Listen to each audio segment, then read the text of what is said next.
Dove Network welcomes you to the following presentation of Double Dropkick Podcast.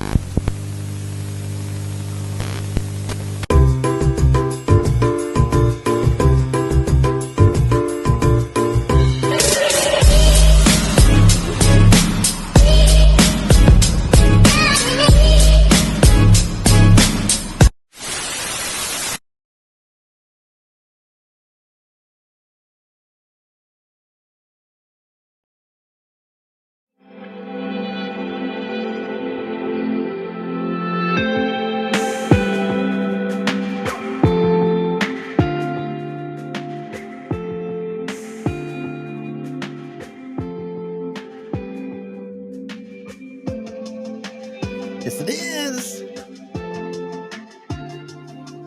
It's DDK Saturday night. Got a TNA Slamversary coming up tomorrow night. Are you ready to rock? Throw up those DDKs.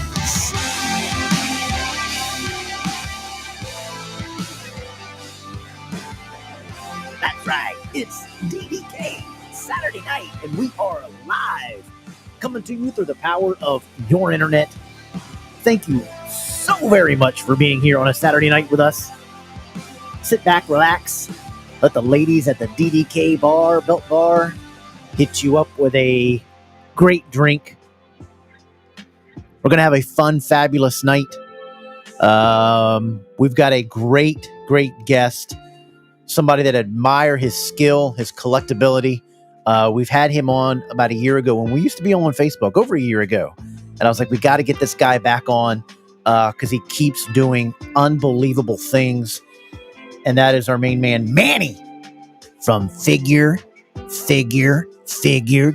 Kingdom. That's right. Look at them poses that this guy does. He's going to talk all about that. Talk about how he does it, how he makes it look so easy, and how you'll never be able to do it. No, I'm just kidding. We're going to have a fun with him tonight. We got a lot of great things. We got the DDK Belt Bar will come up. We got a special guest going to join us today and talk about TNA. Probably the best wrestling organization going on right now. Doing the best stuff, best storylines, my opinion. Don't shoot me. Picture of the week, new belt days. And a little bit of belt for sale, some hobby stuff. But we can't do it alone here, right? This show's nothing without you guys. So you got to make sure that you comment and be a part of the show. Chime in with anything you want. Keep it family friendly. Ask your questions. Because we thank you so very much for taking your time out to be here, whether you watch it live or whether you watch it later on. Get you through your day. However you do it, we thank you so very much for joining us. It's going to be a fun time, and we're going to do a lot of great things here tonight. So before we get any further, you know my ugly mug is KEBQ. And my partner in crime is ETH to the AN. Boy, that sounded stupid, didn't it? Like I was trying to be cool. Just Ethan Thompson. Welcome him.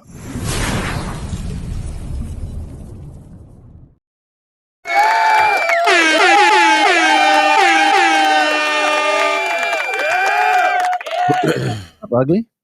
What is good? And come on, man. Hey, I'm used to all compliments, good and bad. So it doesn't matter. That's right. Well, I mean, what is good in the internet land? What is good? I don't know. I try to stay off of the internet. I try to stay on the hobby side of stuff when I'm on Facebook, my sports stuff, my sports teams, and a little bit of Twitter, a little bit of that, just some breaking news. But other than that, I keep in my world my own thing. Hey, I've turned into a regular like some people don't do that. Yeah, this is true. Yeah, some people don't do that. I've turned into a regular old like Betty Crocker around here, man.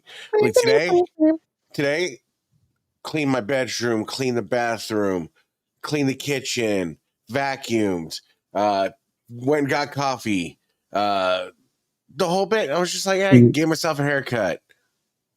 Do you wear an apron when you're Betty Crocker? I need to get one though. I need to get one that says like "Kiss the Cook" or something. Yeah, you got to get one. Come on, man. You get that better. You get a little apron on, and then Hey, baby. It's for the OnlyFans that's coming, you know. Yeah, buddy. How excited are you to we got our old buddy? You weren't on the first time we interviewed him. You were not a part of DDK. No, I don't think you were.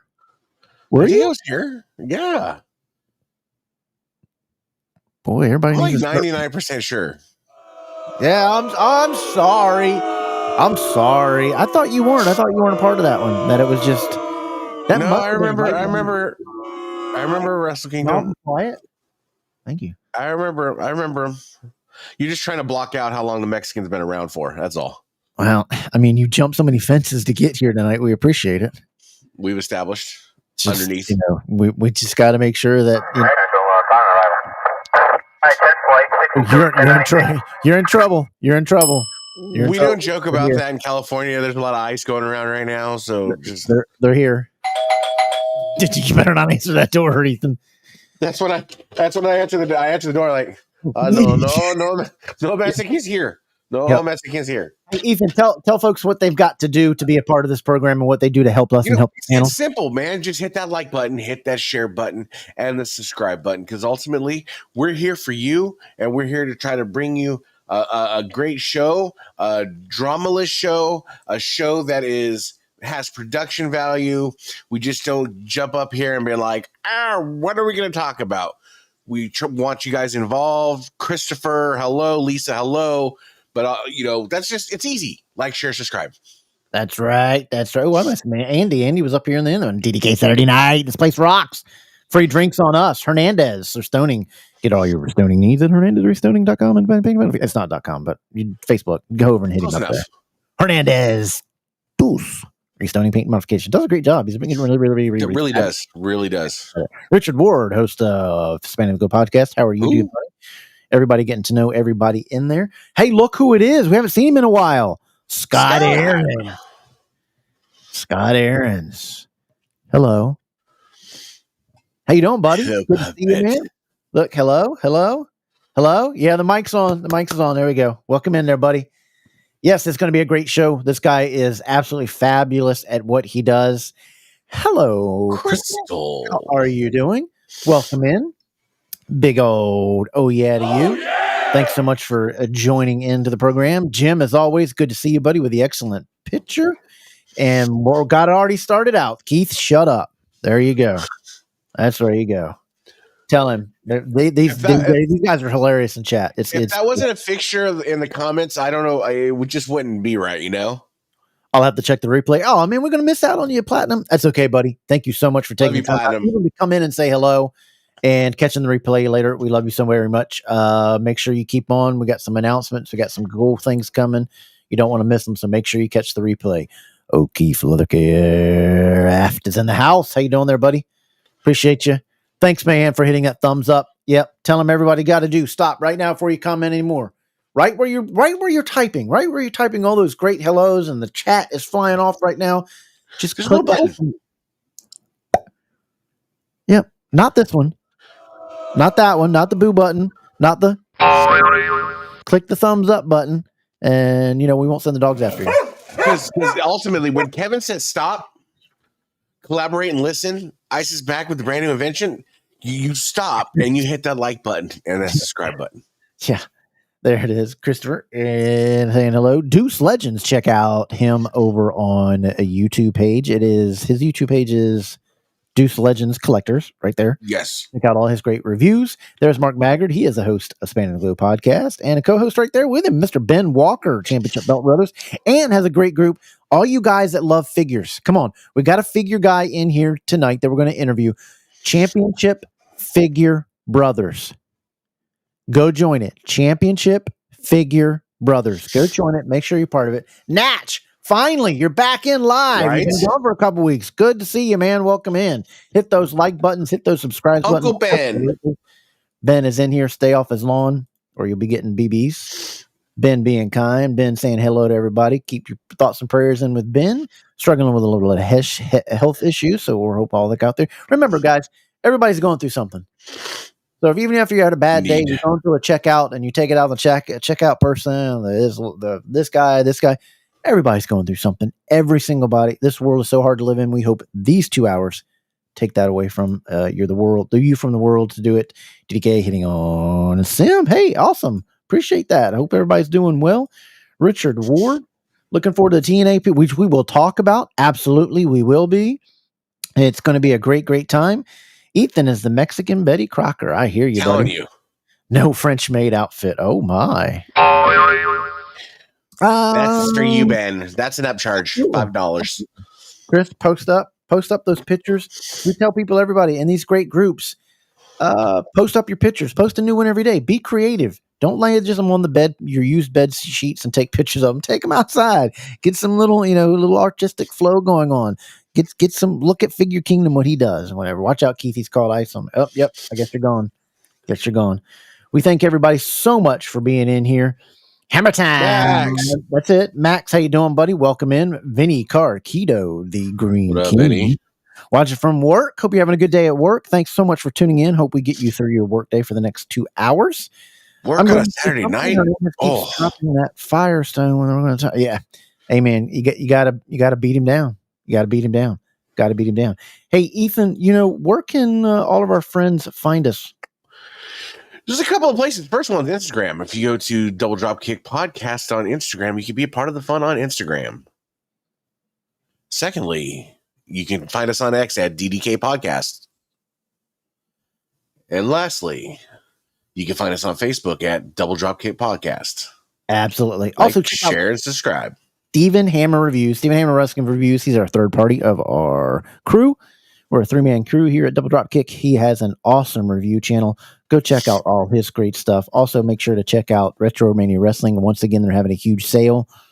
They just revealed that Macho Man is part of their December 13th DLC. So you want to get that game right now, you can get it for like $5 or something. And also, you got to check out the Glow guys. There was a Spanning the Glue podcast every 8 p.m. Thursday night, 8 p.m. Eastern. Richard and Ben, and Mark, the guys over there. But they always get me with double drip, so they deserve that one today. But they are part of the DAV Network, and we welcome them into the DAV Network. So go check those guys out. Also, Mark Championship Leather. He has some leather openings for all your leather needs. You make sure you want to go check him. Get in line. Get his leather done. He's one of the best lacing guys around. And he's got some openings. And if you mention, hey, I saw you on DDK, he's going to give you an extra 10% off. So hit him up for all your leather needs. He does a wonderful job with that. And check him out. But make sure you check out Spinning the Good Podcast every Thursday night, 8 p.m. Eastern on the Wide World of Belts YouTube page and part of the DAV Network, which we'll get into a little bit more here later. But you just guys, hey, make sure all you guys like and subscribe this channel. Help us grow.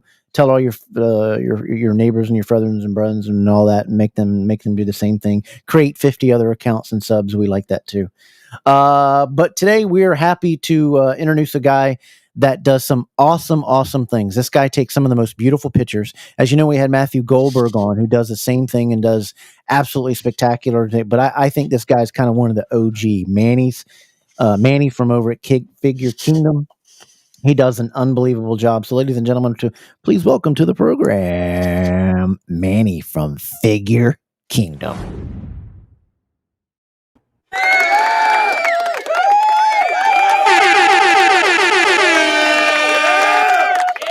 Manny, what's up, buddy? I feel like I'm in the club. Hey, you are, man. You're part of the DDK club, buddy. Right? Yeah, we sent you over in we sent you over in style. We brought you over in here. There it was right there in the limo. How was the limo ride over? Did they treat you well? They did, actually. Got you the free drinks. Drinks. Hopefully the ladies were kind to you, walking you in, putting your makeup on. Yeah, you're part of the DDK club and family. We so very much appreciate you taking the time out, an hour of your time, to come on and talk figures and talk the incredible stuff that you do with these figures that blows me away, your creativity every single time. And I'm happy you're joined. It was over a year that was Ethan a part of that? We were discussing that before you came on. Was Ethan? Yeah, so I was listening in the back rooms, and Ethan was not there for that occasion. Was he? Yeah. Oh, yes, I was right. Man. I thought I was. Yeah. Man. I stand corrected. But I'm so glad you're here now, Ethan. Yeah. I'm happy to be here. I'm happy to be here. I thought you weren't. Because Manny was like the third one I had ever done. And I think you came in just after that, maybe the next one. Yeah, I must have been just And after. then we were only on Facebook. That's all I wanted to do. I didn't want to mess with YouTube and all that. And we were on YouTube, Facebook for about 3 months, and then Facebook decided to say, nope, you can't use OBS, you can't do this, you can't do that, you can only stream in one group. And we said, see ya. So we went to YouTube, and now here we are. I thought it was only me and Figure Kingdom having our little special moment. Now it's a threesome. Yes, sir. So how you feeling? How's your weekend going there, Manny? It's going well, actually. Usually, like Saturdays are like my quote unquote fight days, right? Or I'm like a big combat sports fan. So like earlier, UFC's on tonight. Yeah, exactly. So it starts at 7, right? And Yep. So earlier on in the day, I saw Usyk versus Dubois. Yeah, Usyk is he's a monster. He's next level. The Pacquiao fight, I believe, like starts around like 5 on Amazon, and UFC tonight at 7. So yeah, Saturdays are my fight days. And fight night with Figure Kingdom. Since he brought up fight, I got to ask the question. I always ask a question. Okay, who's your MMA goat? Mine? Okay, all right. Since I don't particularly like this guy like as a human, but you can't deny what he's done. John Jones. It's got to be, right? John Jones. I'm a John Jones fanboy, and I'm a John Jones. That pregnant lady shouldn't have been on the road. Let's just be clear. With the arm, I'm a sympathizer.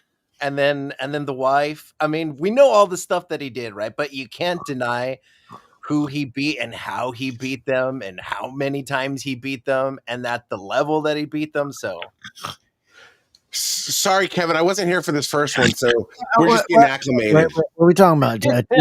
Two guys. I don't watch UFC or any of it. Dana White said it best. He's like, you lock a person in a room together, and who's going to come out? He's like, I don't care if it's Mike Tyson or whoever. You put John Jones in a room with somebody, John Jones is coming out of that room alive. Not if I take my G26 inside of there, you won't. I don't know. You stop bullets. My power to you, buddy. So how you doing this weekend? You said you're watching all the fights. You're getting ready to do. Do you have any picture stuff that you got to get done this weekend? Taking any pictures? Any cool stuff? Man, I've been going hard like every day it seems like. And like today I just didn't do any of that. Like today was kind of a reset day where like I just had everything just to like kind of clean up. It was a lot like Ethan, right? You know, like sometimes you just need to clear out the junk to feel a little bit better about yourself. And that was today, this is true. Right. I got you. So before we get into showing some of your work off and this, that, and the other, like we did before, I guess did your love of figures come with wrestling, or did it come with like Marvels and the Superman characters, cartoon stuff? Where did your love for figures come first? Great question, man. Yeah, it kind of just started with this is freaking crazy, and I think I even got into this like the last time I was here. It started. Do you remember the ice cream bars, the WWF ice cream bars? Yes, I think so. Yes. It's like like that's how it started, right? I remember like Saturday mornings watching WWF Superstars with my dad, and then like living on the east side of San Jose, like Ice Cream Man just comes around like every 20 minutes. It seems like. Wait, you're in Kelly? I am in Kelly. Yep. How so San Jose? Well, I was born in San Jose, and then I was raised in San Jose, but then now I live in a little cow town, like about an hour away in Los Baños. Okay, so I'm right there. I'm in a little podunk town of the 209 next to Stockton. Oh, okay, yeah. So we're pretty close by then. Yep, we're feeling that heat. Are you two done? You did this over UFC. Now you're doing it over. We're having a thing. You let us go. Just if I could clean off the stage, I would right now. You let me and Figure Kingdom have a thing. God. So it's like you want a Jeez. finger. It's like you want a finger king in Somebody's- here. I mean, you know, Somebody, you hey, need the love. if he can help me hang figures from my toes and sell better feet pics, I'm all for it. There's a market for that. I'm sure there is. I don't know. So you're saying the it was coming about with the ice cream cones? Yeah, the ice cream bars. Like I just remember, like at first, like getting those right, and then you see like the images, and then they came with like a trading card, and then afterwards I was like, well, who is this? And I asked my dad, and then he showed me, and then he would always take me to like the events, you know, like at the Cow Palace and such. And then of course afterwards comes a trip to Toys R Us back when it was still around, and then finding shortly afterwards like Teenage Mutant Ninja Turtles, and then like all of the nostalgic superheroes of like the 80s and the 90s, and then it just became a full-blown obsession, right? Like it seems like our generation had like the coolest, you know, like nostalgia and pop culture heroes, and then now it's like the kids have Jake Paul. What's the ones, Ethan, that I have? I think I showed him off the one time. The little Batman, the Superman's, the ones that were out in 84, 82. Oh, 84, yeah. Marvel those comic called? ones with the little small ones that I have here. Those are the ones that I started with. So you got your love of figures through there, and then how did it turn into? Did it the same thing with the wrestling? Yeah, it was the same thing with like the wrestling, where like toys and figures and collectibles were like always around. I just remember like just it being such a big part of my life growing up. Yeah, it's just like always around, you know, like my mom and my dad, like they were always like really supportive, I guess, of like my collecting, and like they never shamed me for it, you know, like I live in, you know, like a pretty hardcore Mexican family where, you know, it's just like most Mexican dads would be like, ugh, put it down, you know, but he wasn't. He was always like really supportive of that, and still to this day, you know, like I'm a grown man now, and you know, like to be playing with figures, you know, like so to speak, and like he's still like one of my biggest supporters. Yeah, these were mine from a kid, and I still have those. I don't have any of the other ones, but these were mine from a kid. These are the ones that I'm talking about. Okay, I remember those. And I still think they're the best type of figures ever made. I just think they're the right size. They're from 80. I forget where they're from. They say on their hiney, but I don't really want to look at their hiney. They're 80. It was like 84, 82, somewhere around in there. So that blue Batman's got to be about 86, right? No, it was even before that. It was even before Was that? I thought it was even before that. Somebody will tell us here in the comments. I can't see. It says 19. Yeah, good luck seeing that. 1984. 1984. So those are the ones that I started with. So your love of collecting your figures started then. Were you, as a kid, were you when you know, with whatever photography? What did you always wanted to take pictures of them then as a kid? No, or did this late? When did and what age did you start, like, you know, I want to start taking pictures of these things, doing cool things with these, you know, because there's kids that used to stick out VHS. I remember a kid down the street had his big old VH camcorder, and he would make like movies with his figures and stuff. How did yours start? Yeah, I wasn't like that cool where we had, you know, like electronics like that, you know, like I said, like I was Mexican. I was playing in the mud, you know, and stuff like that. I was mowing lawns. You know, I make that joke all the time, but there's two of you on the screen, so I ain't doing it. You know, Ethan does a great job on my lawn. First job at 13. You know, no, like for real. Like my dad has a gardening / landscape business. You make a ton of money off of it, buddy. Before I did anything else was I did that, and so yeah, like the figure photography that didn't come until like way later. It was actually kind of like a messed up kind of story that turned into something like good, where I got hit by a drunk driver. I broke my neck. I broke my back. I essentially lost everything, right? Like, jeez, I lost my health. I lost my finances, my job, my girlfriend, like you name it. Like you couldn't go any lower, right? Than like where that's a Mexican country song. Yeah, and so like I was basically confined to a room for 10 years where I couldn't leave the house. Obviously, you know. Holy crap! And so it feels like I was healing in stages. I was like, well, 1 year, like I remember I was like, I have to heal this part physically. And another was like, okay, this part physically. And people would come over and they'd be like, you're still sick? It's like, but it's been so long. I was like, well, you're telling me, you know? And But there's got to be a mental toll on that, though, too. it was. And I'm getting to that part where, like, at the end of it, like, the hardest part was the mental aspect. Like, that is, like, way harder than, like, the physical, because the physical heals, but, like, afterwards, you know, like that old saying, it's like, if you don't use it, you lose it. So I couldn't be, I guess, like, social. Like, my conversations were very much like one word for like the longest time. I couldn't do that. So yeah, like Anxiety and such, too. it was like Yep. really bad, where like I couldn't be out in public because I was confined. So it took me like a good couple of years of, like, you know, just like little by little, was getting accustomed to being around people again. But like I said, though, like, something good happened during that time. You know, like, my only constant I remember during that time was wrestling. I was like, it's like the never ending battle of good versus evil, right? It made you feel good. There was always something to look forward to.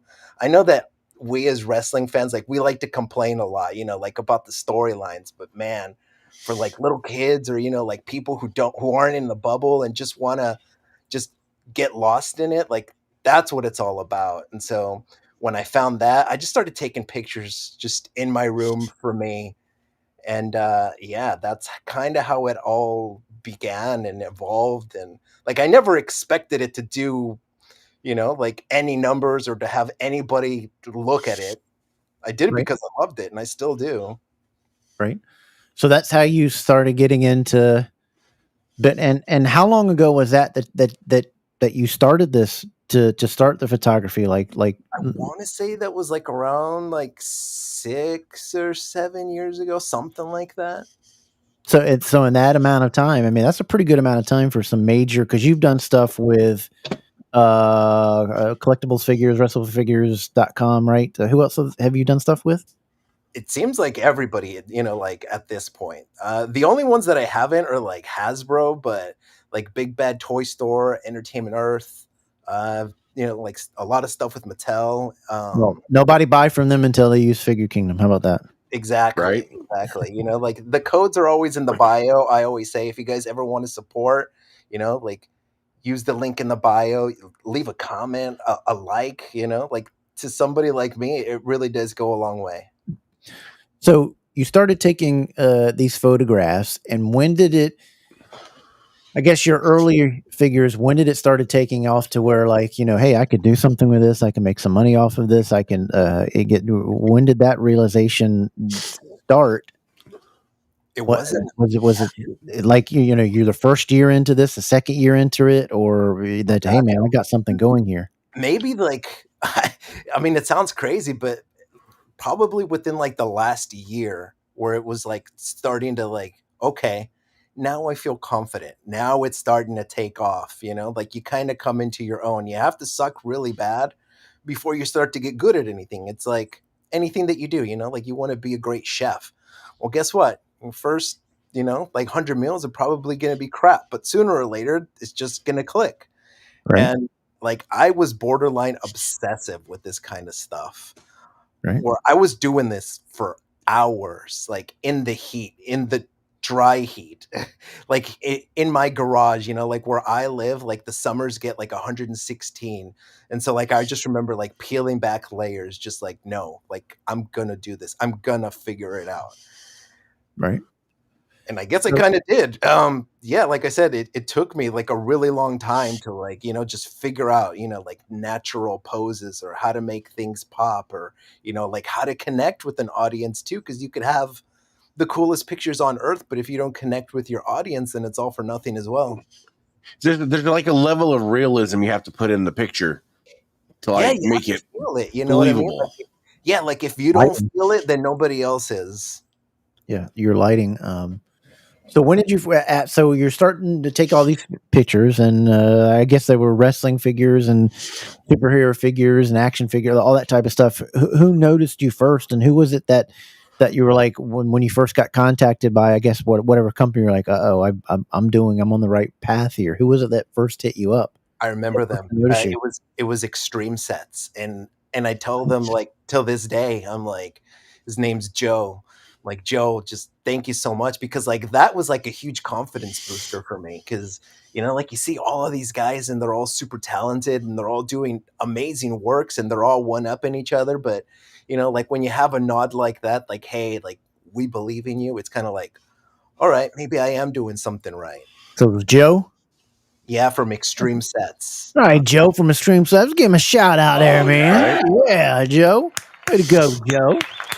Awesome, man. So he hit you up, and what was that conversation like?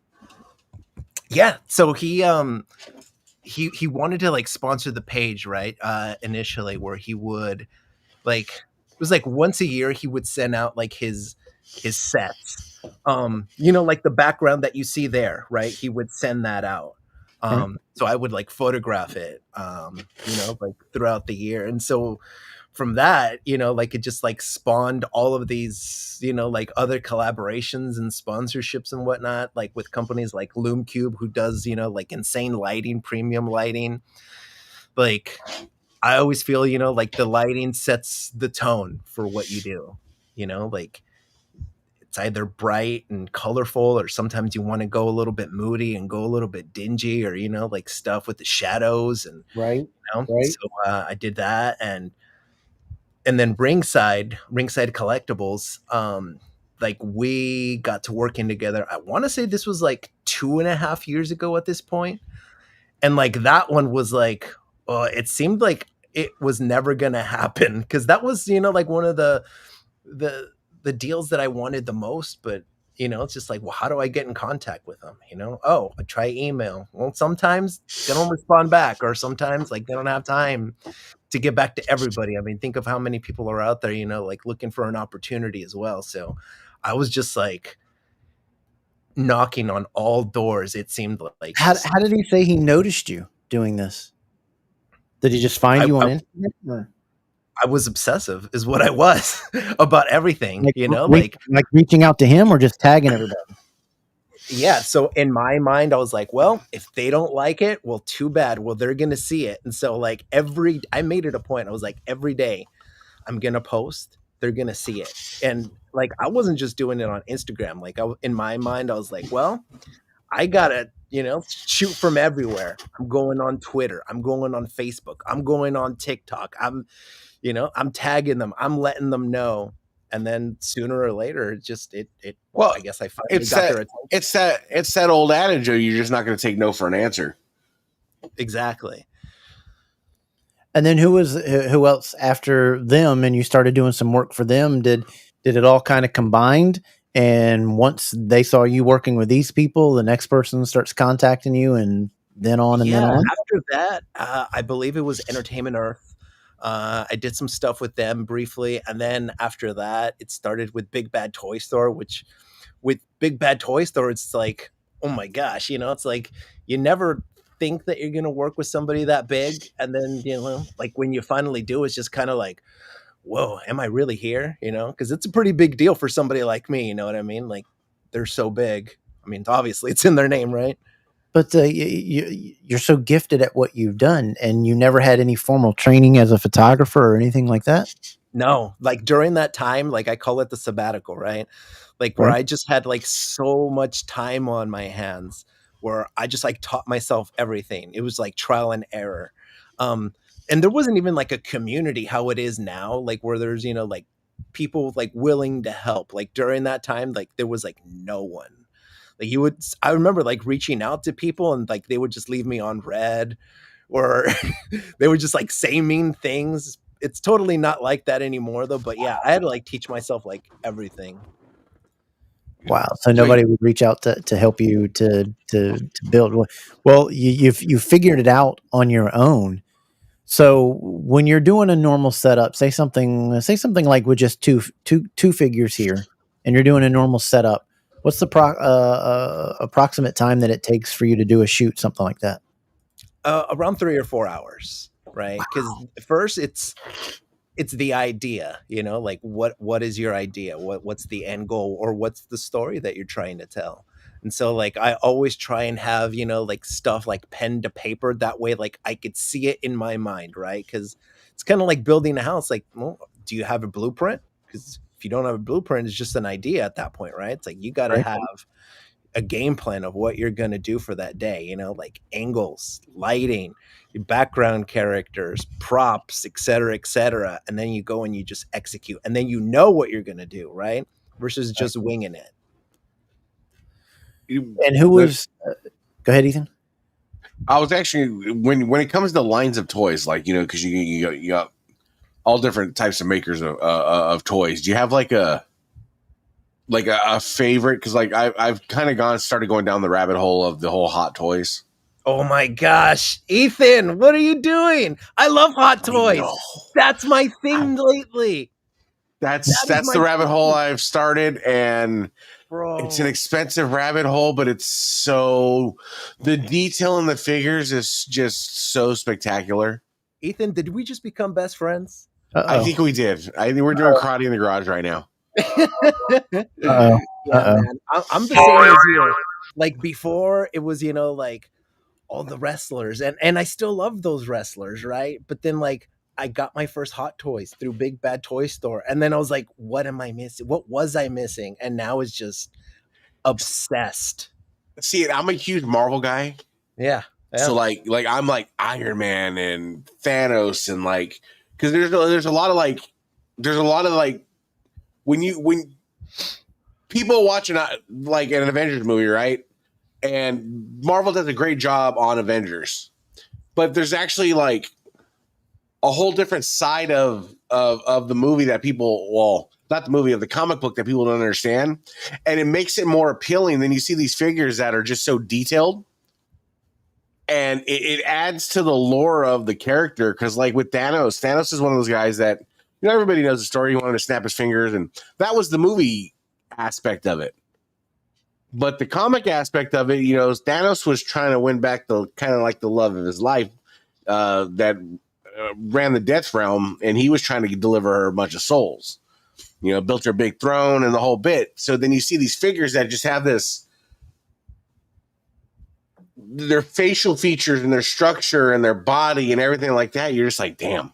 It takes you back, right? It's like telling a story all over again, like with the little piece of plastic immortalized in your hand.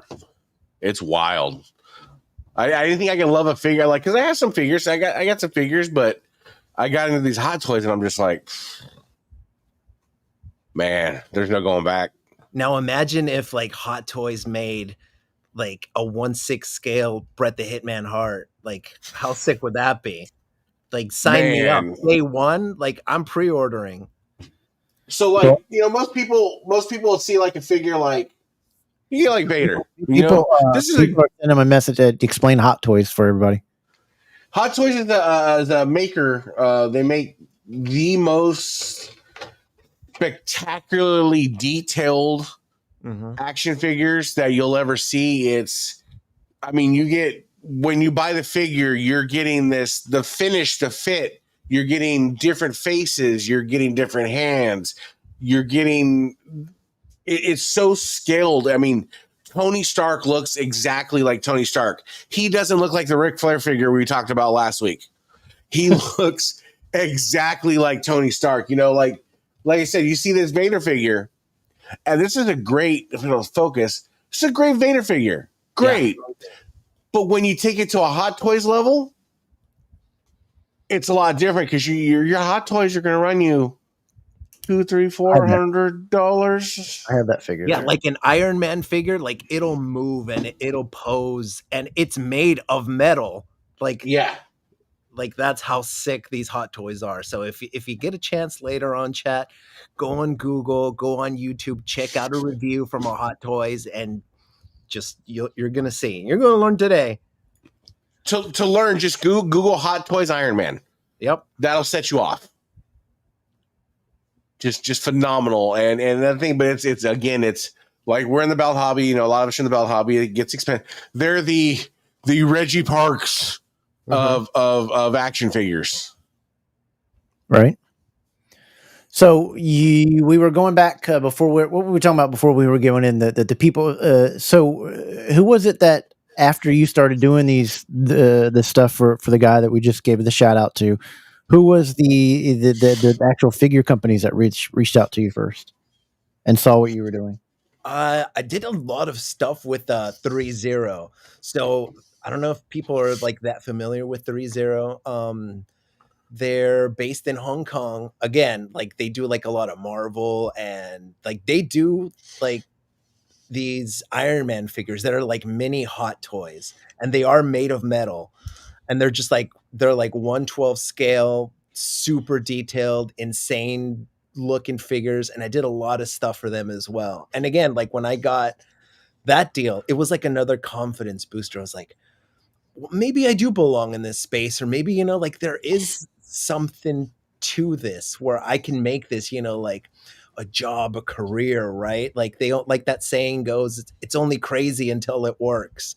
And so like I just kept doing it, and people kept reaching out, or like kept saying nice things, like, hey, you should freaking hire this guy. It's like, yeah, well, maybe they freaking should, Right. It's like, I'm starting to believe in myself now. And it took a long time to get here. Like it wasn't like an overnight thing, but yeah, man, it just like put in like literally like thousands of hours. It seems like there were no breaks during that time, like at all.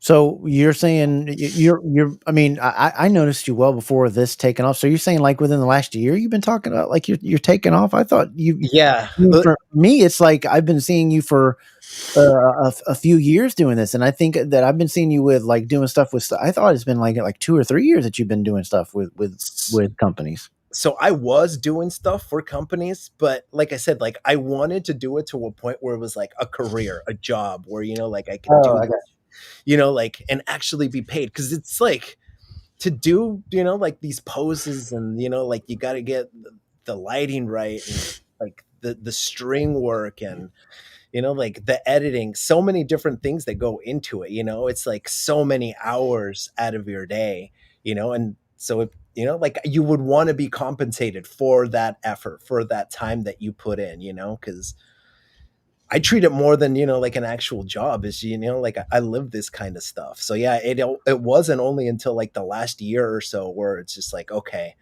like now I'm getting compensated for this kind of thing. So is this now your full-time job? Do you do this full time? Yeah. Wow. Wow. That's awesome. That's awesome. That's awesome. Yeah, because you can't be all in on something unless you give it 110%, right? Like you can't just do something halfways and then kind of expect it to go in a good way, like you got to be borderline obsessive about whatever it is that you want. Right. And how long has it been that this is your full-time job? When did that take place? Oh, it's about maybe a little over a year ago. Yeah, where you just was it when we had you on too? No, it was maybe a little bit afterwards. Maybe a little bit afterwards. Okay, all right. So you owe it to Double Dropkick then. So what you're saying that DDK kind of launched your career? It did. Right. Put me on the map. Our 30 viewers helped you.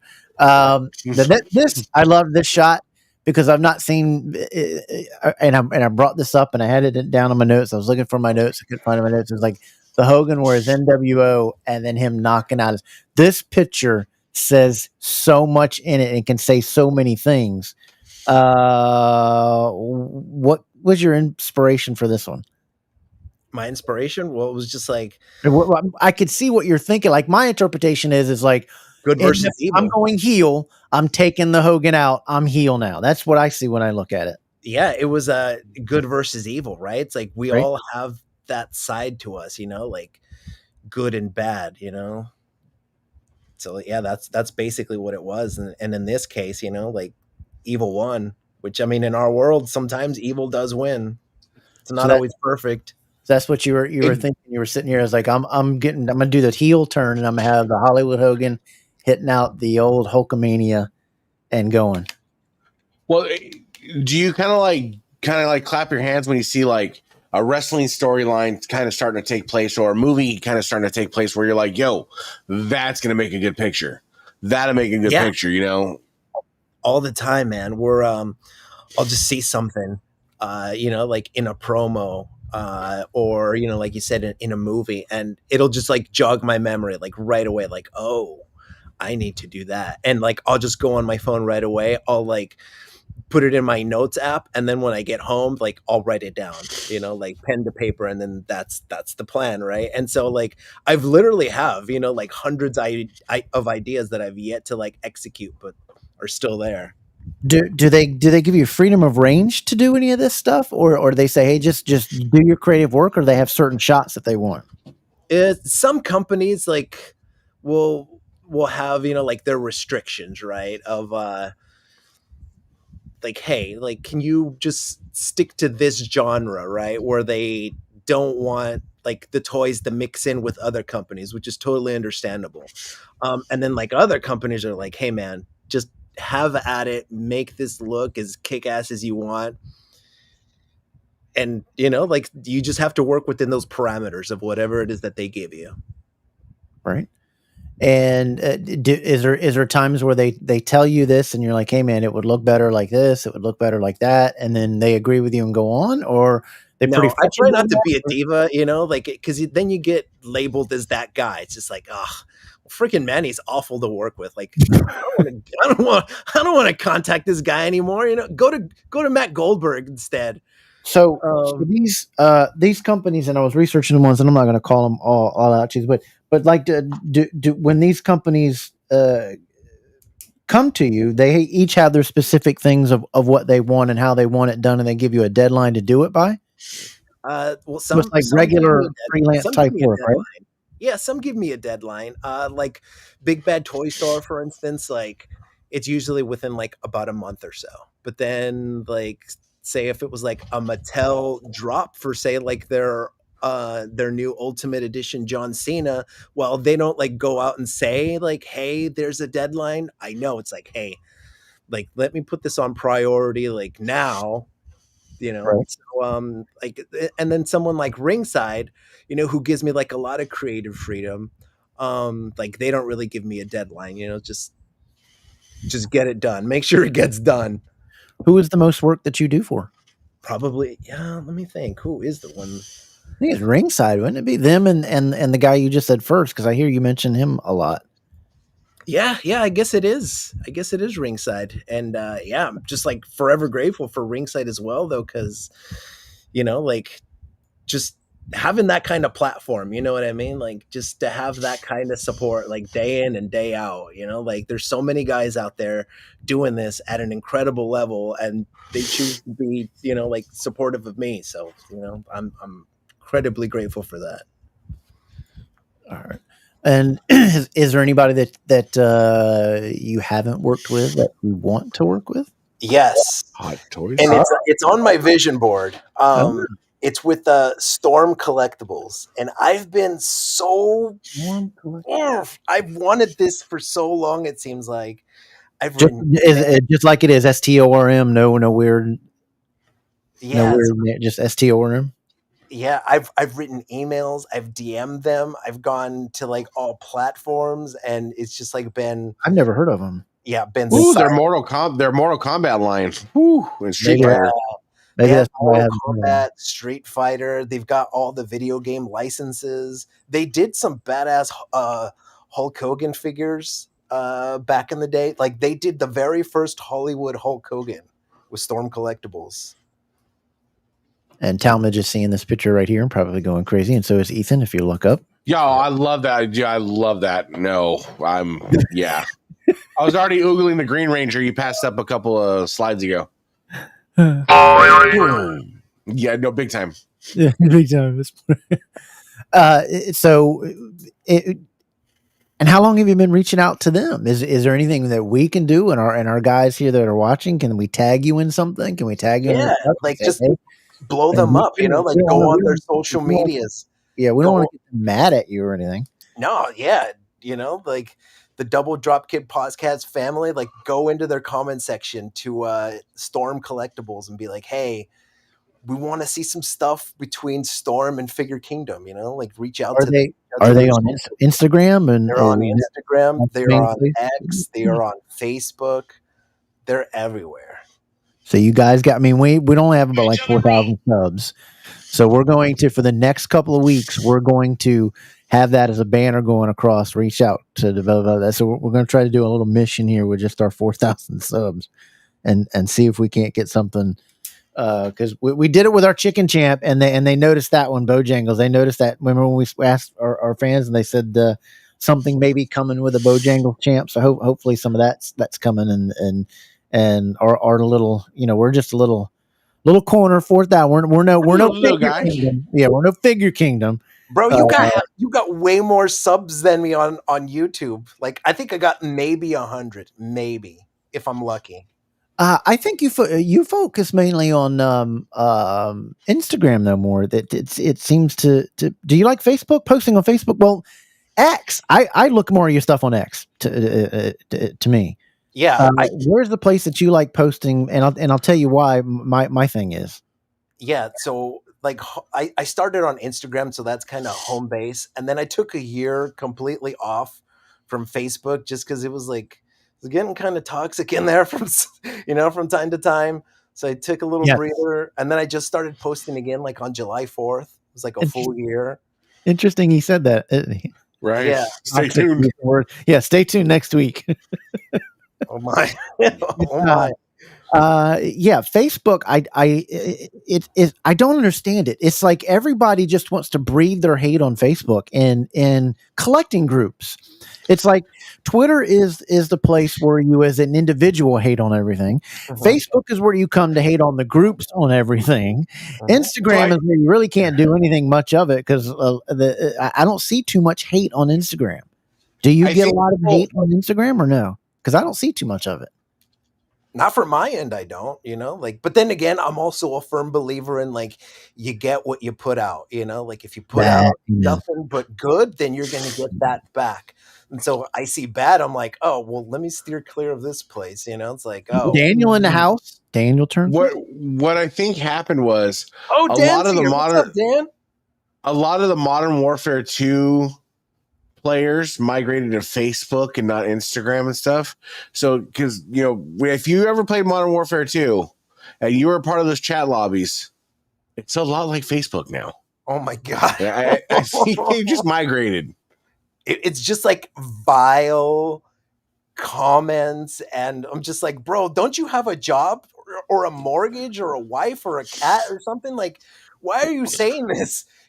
Think about it. Like, these are the same people that are going to complain about their jobs and why they didn't get a promotion or why they can't get a girlfriend, but are there sitting in comment sections. Can you imagine Michael Jordan, or anybody successful going in the comment section and be like, you know what? I really hate these action figures, man. They're so dumb. Why couldn't they do it this way?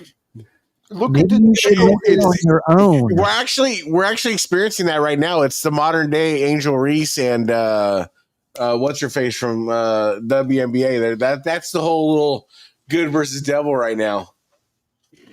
Yeah, it's like, bro, touch some grass. It isn't all that bad. I gotta use that grass. Touch some grass. That's a good thing for a couple of people. Yeah, get outside, go touch some grass. All right, Kevin, right there. Yeah, life is what you make of it, right? If it's all doom and gloom and that's what you put out, well, guess what? You're going to get more of that. But if you want to put out positivity and good feelings, you're going to get that back more or less sooner or later. It's like, for me, like, I'm one of those people, like, for the most part, I'm never going to start the fire, but if you want to light the fire, Big Daddy's going to cook. Right. That's just what's going to happen. Daniel, we've had Daniel on the show before, and we had him not too long ago. I think he's kind of the GOAT at making these figure belts, and I know you have his stuff, and I know you've talked about him on your stuff. This guy is absolutely incredible, and I think so many people want to use them that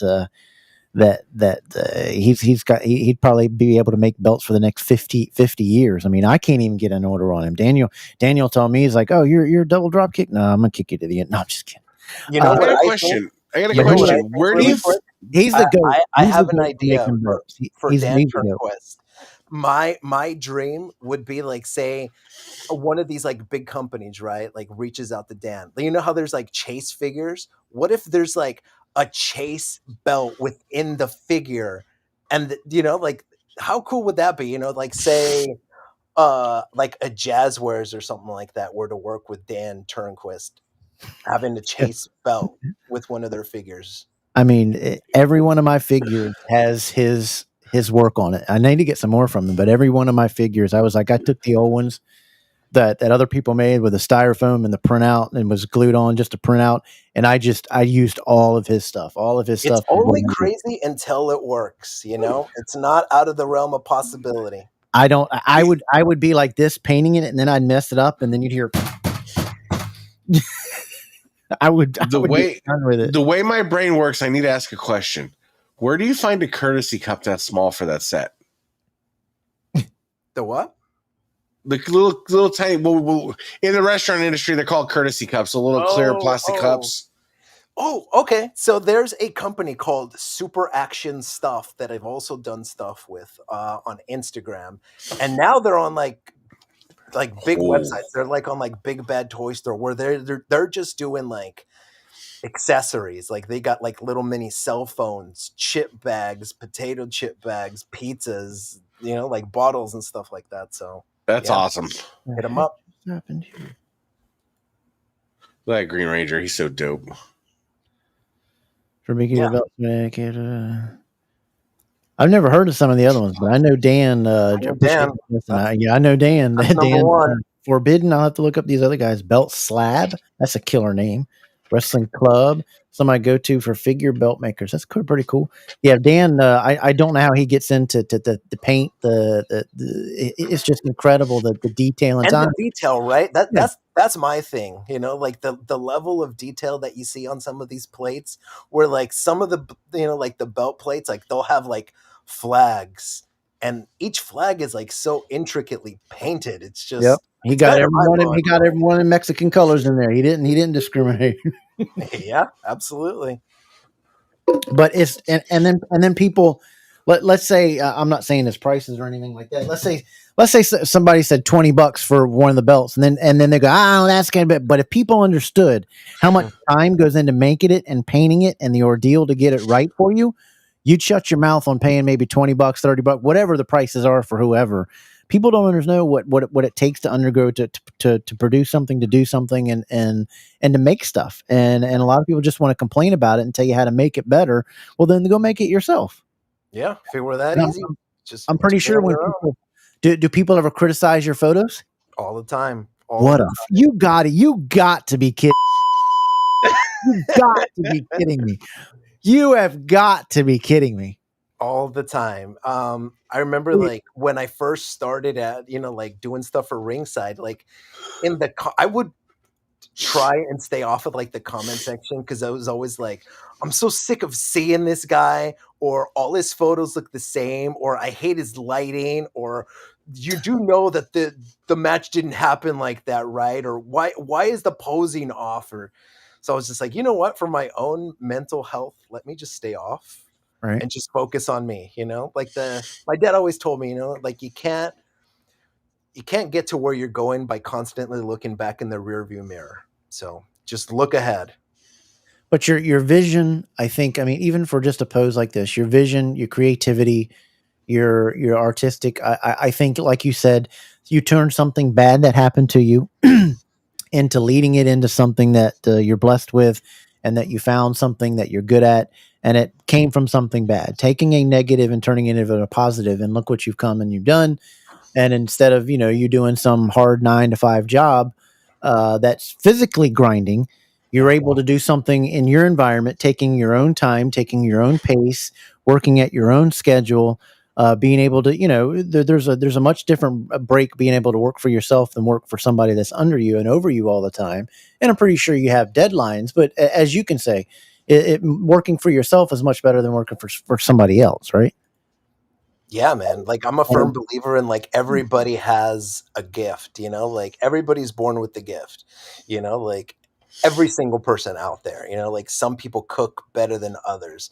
You know, some people fix cars better than others. You know, like gifts aren't always, you know, like running, jumping, dancing, singing, stuff like that. You know, like art is a gift, creating movies is a gift, podcasting is a gift. You know, like you just have to identify it and then you got to refine it and then just chase it like no other. Right. Yeah. And if nobody's hating on you, my opinion has always been you're not doing something right. Yeah. Because there's going to be so many people that are jealous of what you're doing, how you're doing it, or some type of thing they're doing that maybe the same type of thing or whatever. They want to hate on whatever you're doing because they're maybe in competition with you. Maybe it's that's photographers that's done it to you. Has that kind of happened to you? Other photographers kind of hated on you, or just because maybe they're jealous that you're putting in the effort, because with everything with effort comes results.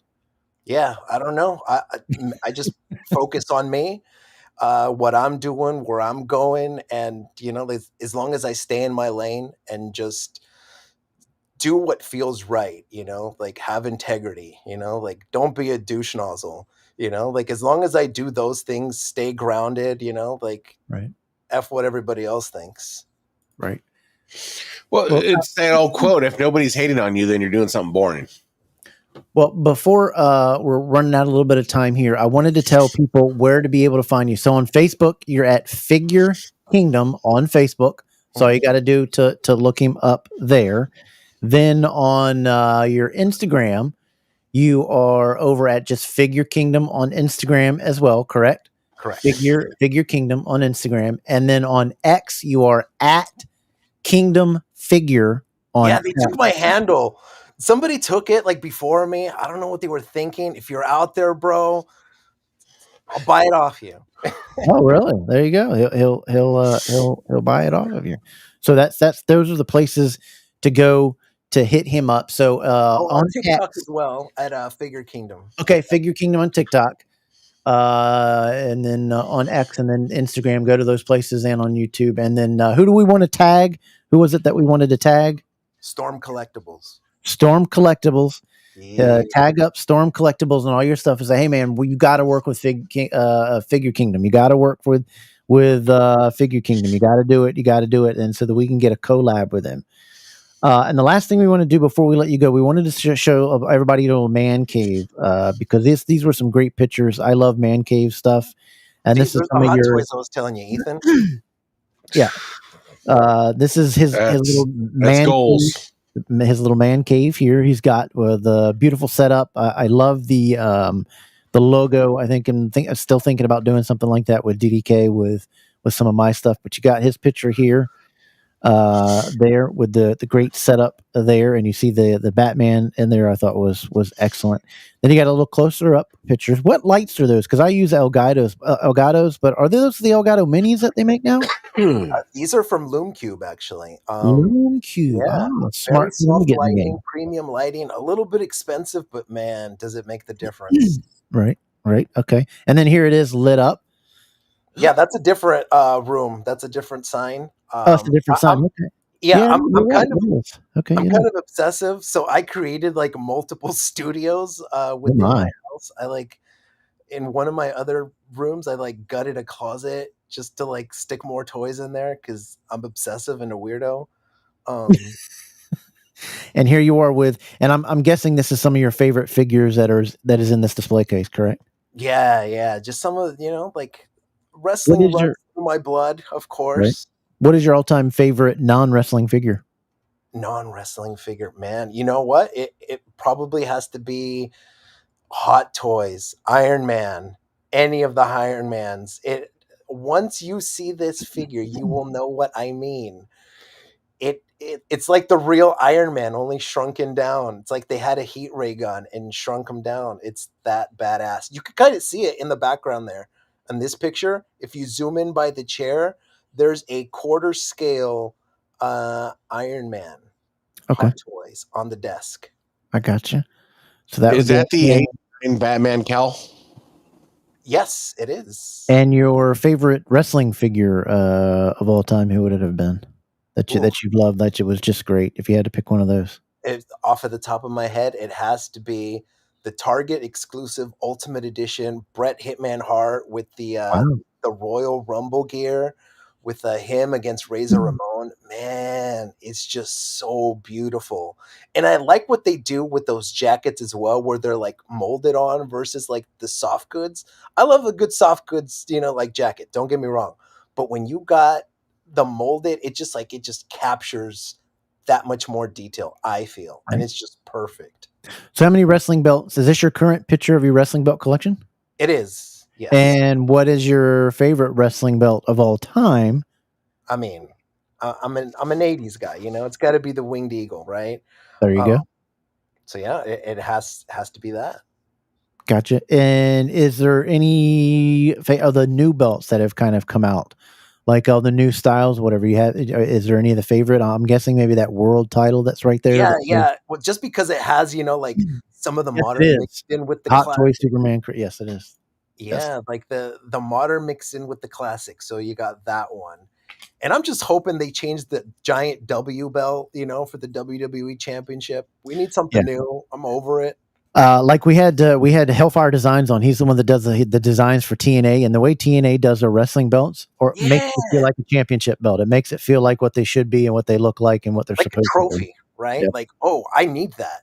That looks beautiful. It makes you want to worth fighting for. Mm-hmm. Figure Kingdom, man, we thank you so much. This time flew by.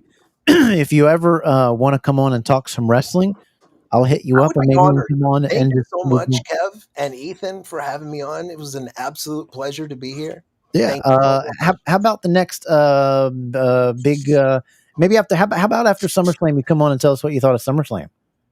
I would be honored. Absolutely. Right. We'll do that. Everybody throw up those DDKs in there. Make sure you go give him a follow on his Facebook, Instagram, X, and his TikToks. And support the guy that helps you picks out a figure. He works very, very hard on this, and we're appreciative of the time that Manny has come onto this program and given out. We'll let him get back to his ultimate fighting and his what is it you're getting ready to watch tonight? UFC tonight. There you go. He's going to watch some USC. And thank him for coming on and doing that. And Manny, we appreciate it. And we'll talk again. We'll get you on after SummerSlam and talk more wrestling with you, buddy. Much love, guys. All right, you take care, ladies and gentlemen. Figure Kingdom. Hey, buddy.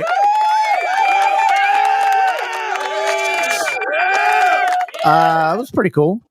Fantastic. He's just a killer guy. He's very awesome to talk to. He's also his voice too, when he lends it to his voiceovers, just work perfectly when he's doing it. I think that has an ability for him in the things that he does.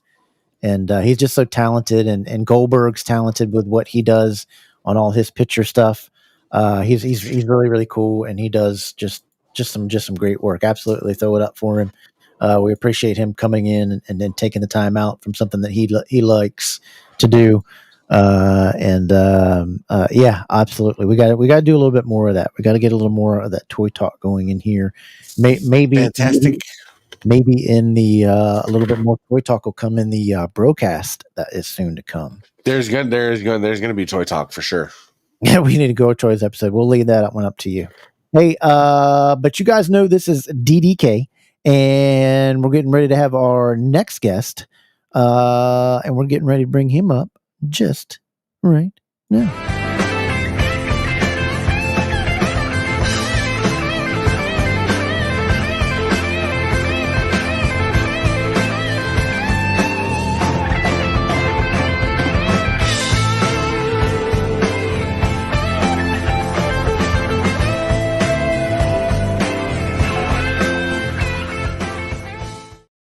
We thank everybody for tuning in to Double Dropkick Podcast right here live on the DAV Network. We're getting ready to talk some TNA wrestling. As you know, tomorrow is their live event, and we've got a guy that we're going to talk to right now who is the TNA King.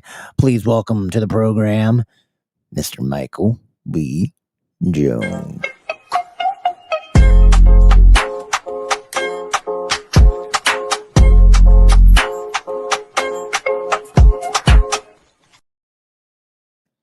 Mr. Michael Jones.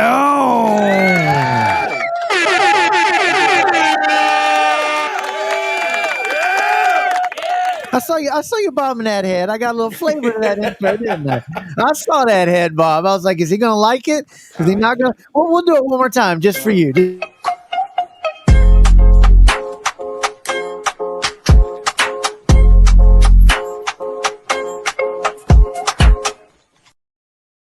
I mean, it's almost like you hear it saying, "It's Michael B.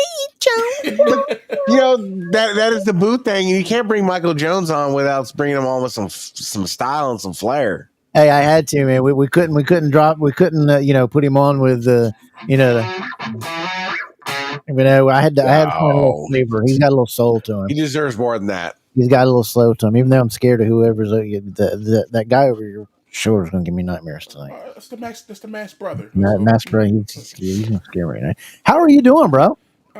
I have no complaints. I'm doing well. Life's treating me good. Let's turn up your mic. Maybe I should move it closer to me. How about that? All right. Is that better? Yeah, there we go. Okay. All right. So, how you been doing, Mr. Wrestling 4? Yeah. Where'd that come from? I had to make sure. I had to check to see where the other Mr. Wrestlings were. I didn't want to overstep any ones that actually were there. So I was like, let me choose 4. Yeah. Hey, appreciate that, Hernandez. We got a good guy in here with us tonight. Special guest joining us to talk a little bit of TNA wrestling. Go ahead, Ethan.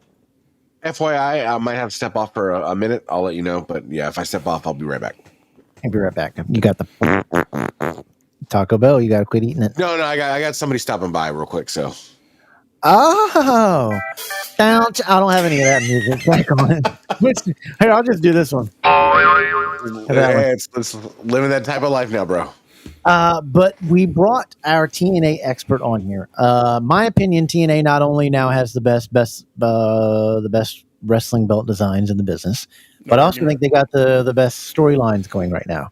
I think ever since WrestleMania, WWE has hit a wall. They have no idea where the writing is going. I think they fumbled the whole thing with the John Cena and the last match and bringing out Taco Bell Boy, who's on all the Taco Bell commercials. I don't know what his name is. What was that dude that they bring out in the last match? Who was that guy, that rapper? Oh, I like Jolly. I'm a Jolly Roll fan, though. Oh, no. No. You're talking about Travis Scott. Travis Scott. Yeah. Travis Scott, they're not on good terms. They're done with, right? They're done with him. That shows you altogether you shouldn't have been doing this crap to begin with. Well, here's the thing. You got to remember. Look at the other guests who recently they've had, or celebrities who actually took on the wrestling and actually started picking it up. Bad Bunny picked it up very well. Logan Paul is an amazing athlete, so it's sticking. So they was like, hey, we're going to go 3 for 3, and they went 2-1. I'm not an AEW fan either. The AEW fan can't do anything, and the only thing that they had going good, they blew MJF. And now he's he's a sidekick to a tag team, and MJF, they made him look crazy. And then the good thing that they had going with Toni Storm, now they've turned her into just vulgarity every time she opens her mouth, and vulgarity in the ring. I don't like it. I don't want to see it. Maybe everybody else does. Everybody's maybe a perverted, but I don't want to hear that constantly. And every promo now, she's talking about somebody's or this and what's and that what's, and it's enough already. And that's their best pull. But anyway, we're going to talk TNA and what they got going on, and tell us why you're excited about this tomorrow, the Slammiversary. Well, and for people that don't know TNA, what is the Slammiversary? What is an anniversary of? Slammiversary is almost like it's kind of sort of their WrestleMania. It's one of their bigger events, so therefore that's why so much emphasis for it. Plus, this year they've been on a roll with selling out these arenas. They're in Long Island. I got a dear friend who's probably going to kill me for not being at the show tomorrow night, but I'll see what I can do. Maybe I'll show up at the last minute. Are there tickets still available? I'm Mike Jones. I'll find a way. So it's tomorrow night, but I believe it's 8 p.m. Eastern. Am I correct? Yeah. And Pre-show starts at 7. There is a match on a pre-show they just announced. oh, okay, all right. So you're excited about that one, Oh, absolutely. and let's start. Let's start with your take on there is a 4-man versus 4-man. Matt Cardona, Brian Myers, Eddie Edwards, JDC, Versus what was Dark it? State. Juan, Oris, James, and Dark State Dion. Tell us what you're thinking about that match. It's a good showcase match. Dark State is basically NXT's new pet project. They're almost sort of using them kind of like the Shield was being utilized, but also more so in a situation where it's kind of like Wyatt family like, because they kind of appear. The lights will go out. They'll appear in the crowd. I actually got the same thing set up on my screen too, so I great choice. It was the best one I found, and I was like, it puts It everybody. has everything on there, so I'm not mad at it. Everybody's picture on there. They're using them like the lights will go out. You'll see them in the crowd. The lights are flashing. Then they just attack you. The lights, and then the lights are still kind of flashing. It's a really cool setup for me. So they're young. Cutler James is the one. Cutler James and Saquon Sugar are the ones with the most experience. Right. But those like it's a good showcase for them. You got a handful of talent on the other hand. You got former Zack Ryder, the former what was his name? Was it Brian? It was something else. I can't remember what his name was in WWE, but the former Major Brothers. You got Eddie Edwards, who's a hell of a hand who should be giving the world right now, honestly. And JDC is Fandango. Yeah. Has Matt been working with them a lot, TNA? I don't remember him seeing him on anything. Matt's been there quite frequently. He's bouncing mainly between them and GCW. Okay, that's where. Okay, so who's taking this one? Or TNA, Mr. Wrestling. Who's taking it? If they're smart, Dark State. Dark State is taking this one. I mean, I love their whole vibe. I love and I'd like to see them split up into more of a tag team and naming it just Dark State, something like that. If you split them into a tag team, Dion and Osiris should be the tag team. Yeah, I think that would be kind of cool. Then we got another one. The people say that they don't like, but I do. I like Tessa Blanchard. I don't know what happened or what just transpired. I like her in the ring. I think she's incredibly talented, and she's going against Hartwell. How's that going to play out? And what's your view? I know you didn't like Tessa much last time we talked. How has it been since she's been back? Your opinion going on? Stance is still the same on Tessa. Wow. She's a detriment to herself.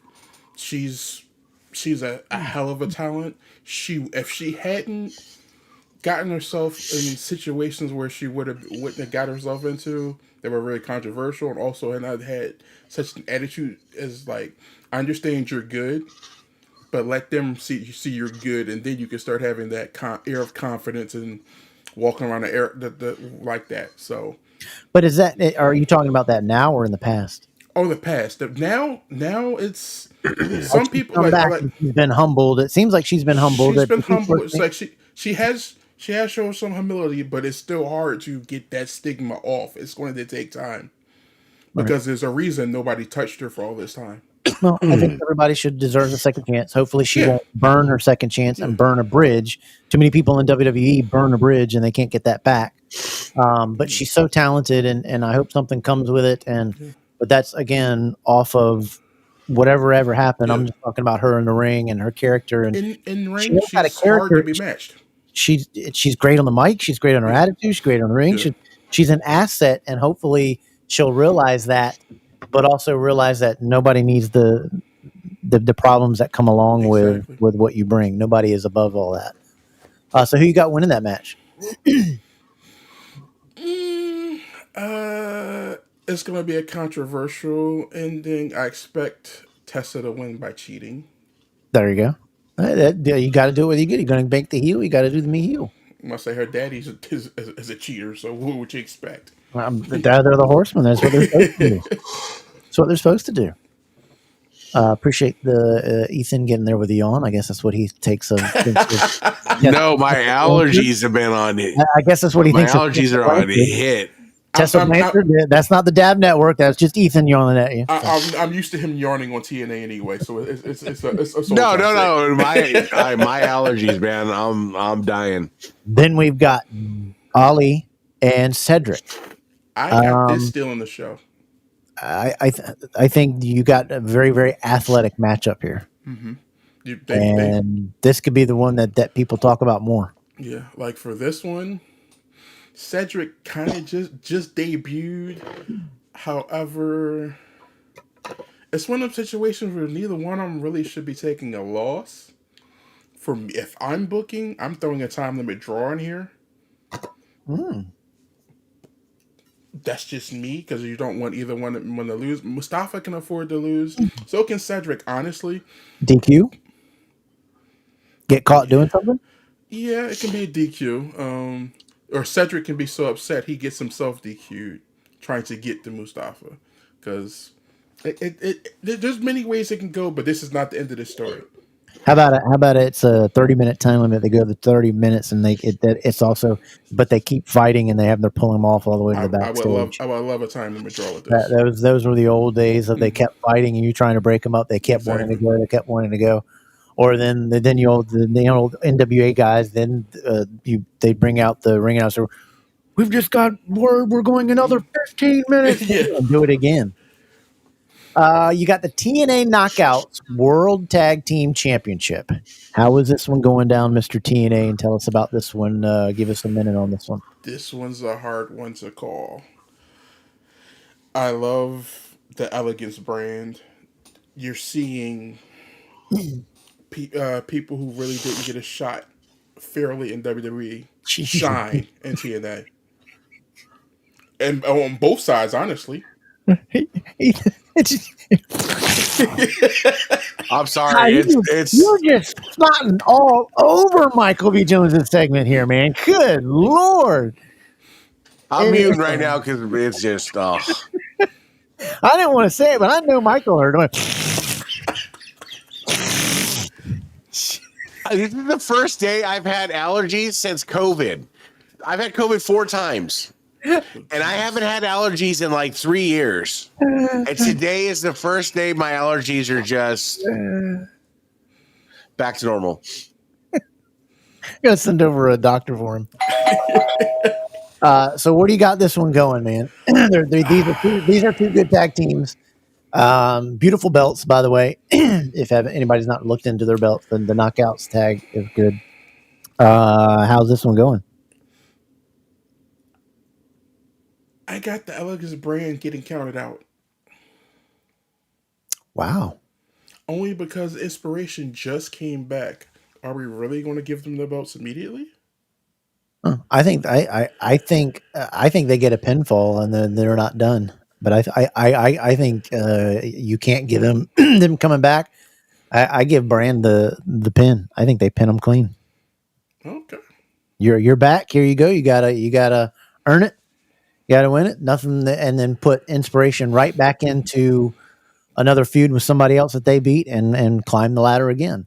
You know, if you do writing right, there's nothing wrong with taking a loss. If you do the writing correctly and you don't bury them, you make them lose you don't Bill Goldberg them in 30 seconds or something. You can't bury them like you don't let Jey Uso come out in the middle of the ring like you did Gunther? So stupid.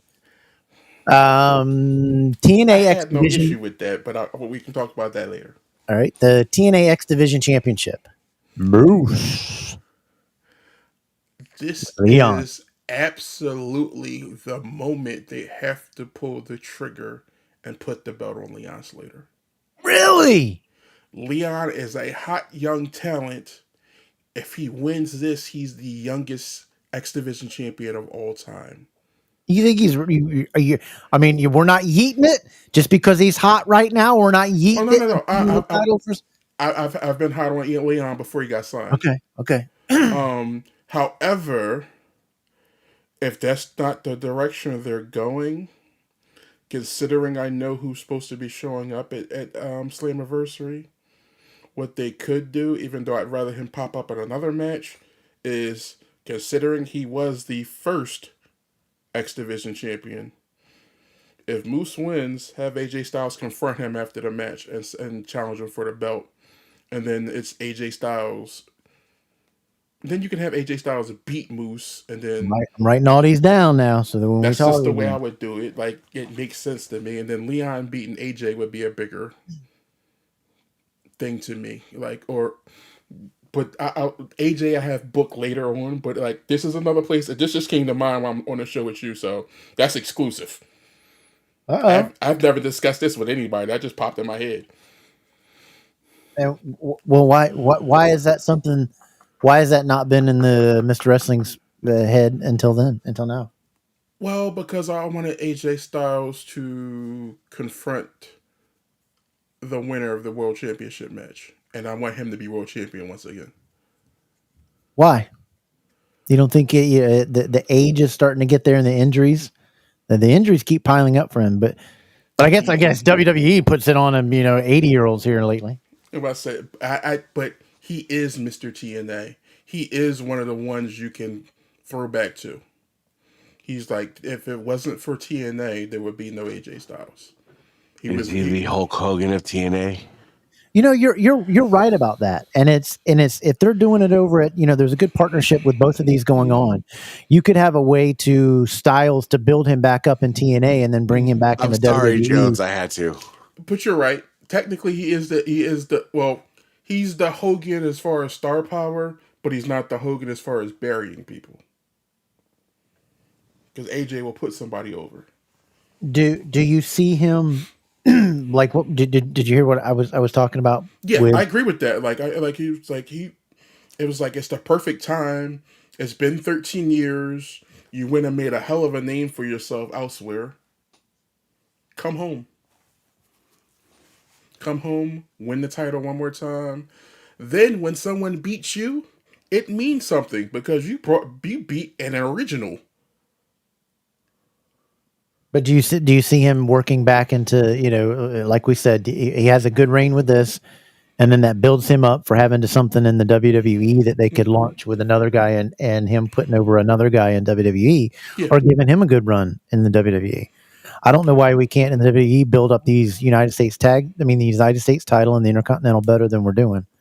I mean, I like who's the Intercontinental champion now and the U.S. champion now, but it's a side note.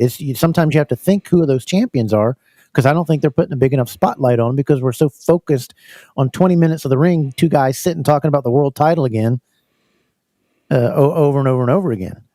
Would you see him coming back after he won and going back in WWE with a bigger footprint? Yeah, absolutely. But that's exactly how I would book it. Like, so I got down here that you're going to go with Leon as the winner. Yeah. So he's going to, and that would be the consensus is that's the upset. Yeah, Moose has had a decent run with the belt. Moose at this point doesn't need a championship. He's done everything except been tag team champion, if I'm not mistaken.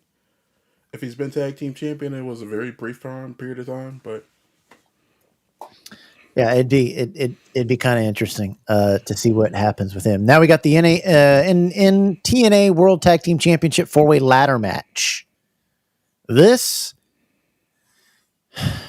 I don't know what the things is with these ladders when we put more than one. I think I'm not a fan of. I think this could get really this could get very dangerous. Stupid. Just stupid looking. I just think it could be really dumb looking. And you got some people that are very old. You got some very inexperienced and very experienced guys. How is this going to go in your way? I don't think the champs are going to come out of this.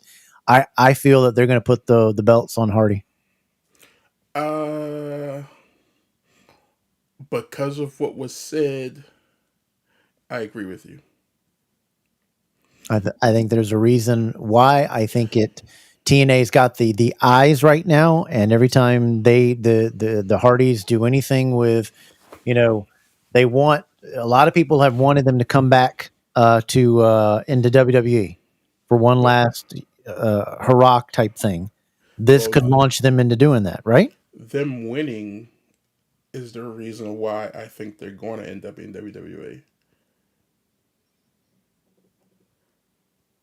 I would like to see tag team champions versus tag team champions. If you're not going to put more emphasis on the tag team championships in WWE, let two tag teams feud over each other, and then champions versus champions at another big event somewhere down the road. I have them winning the tag team titles.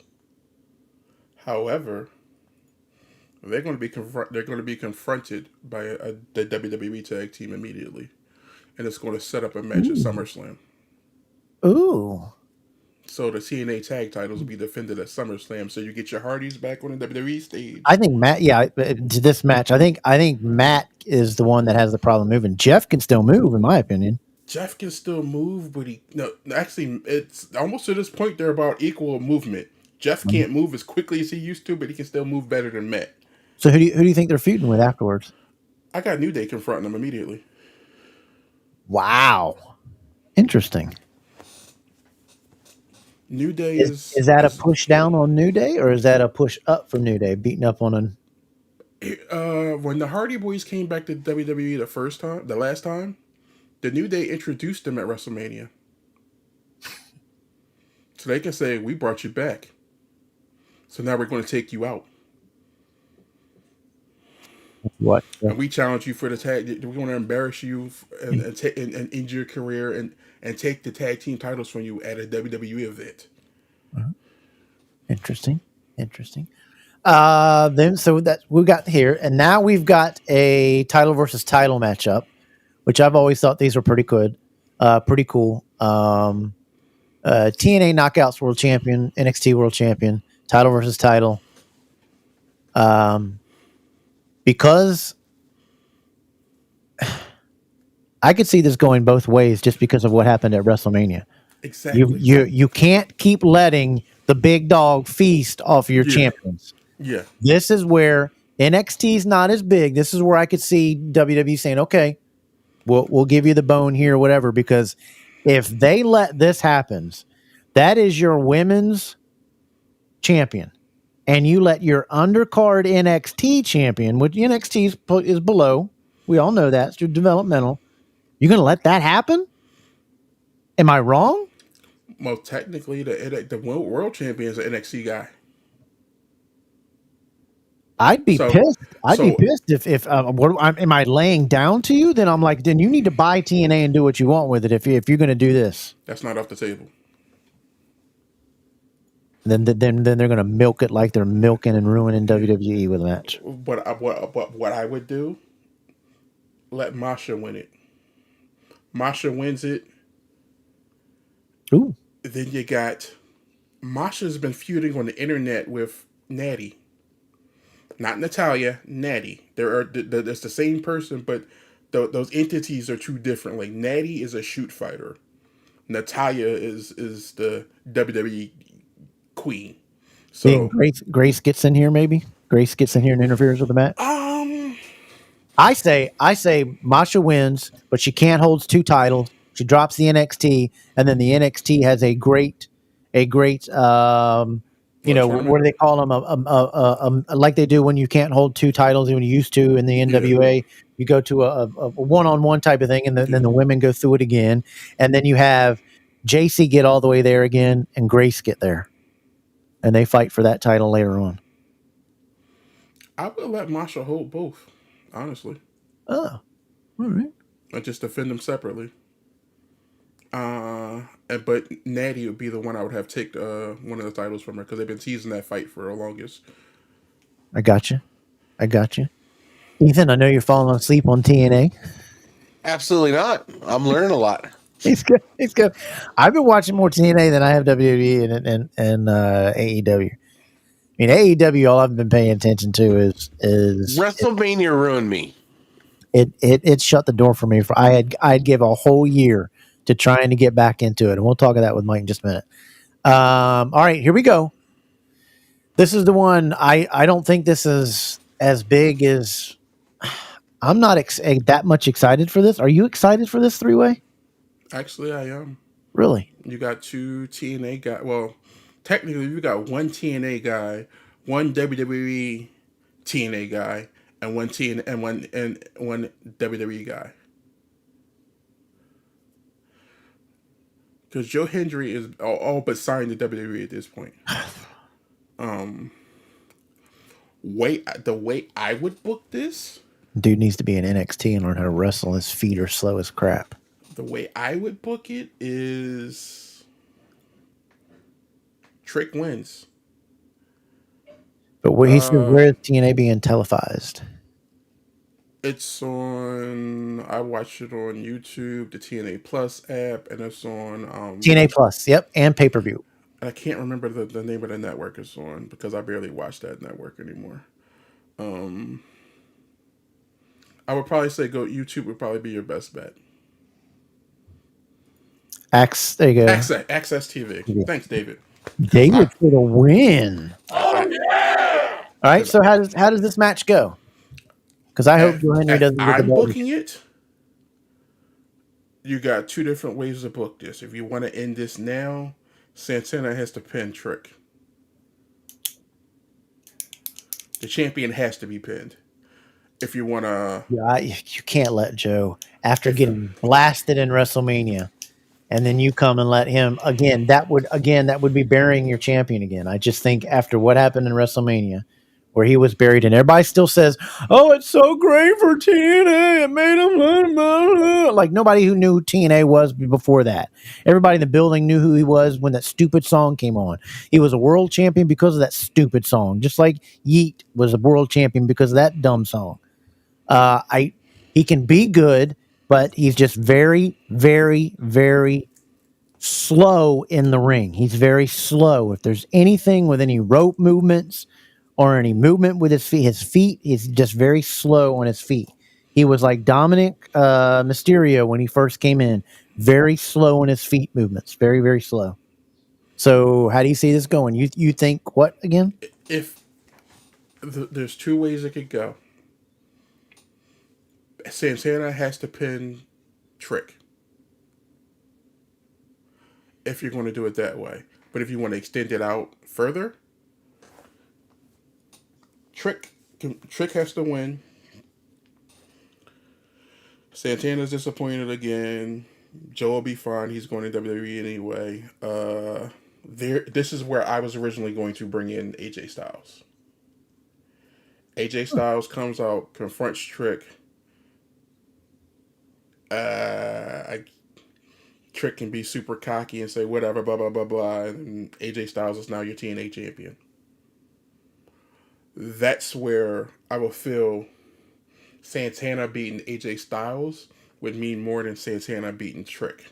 Even though Santana beating a WWE guy still means something, but beating the TNA guy, who is now a WWE guy, shoots your status through the roof. So you say Mike is pulling it? No, I think Trick's pulling it. I mean, Trick. I don't know. Yeah. So I'm looking at that. I want Mike to pull it, but I want Mike to beat AJ Styles for the belt, not Trick Williams. I think Trick needs a longer title run. He's not had it that long, right? It hasn't been that long, but the thing is, him even holding a world title now shot his stock up. But what's the need to take it off of him?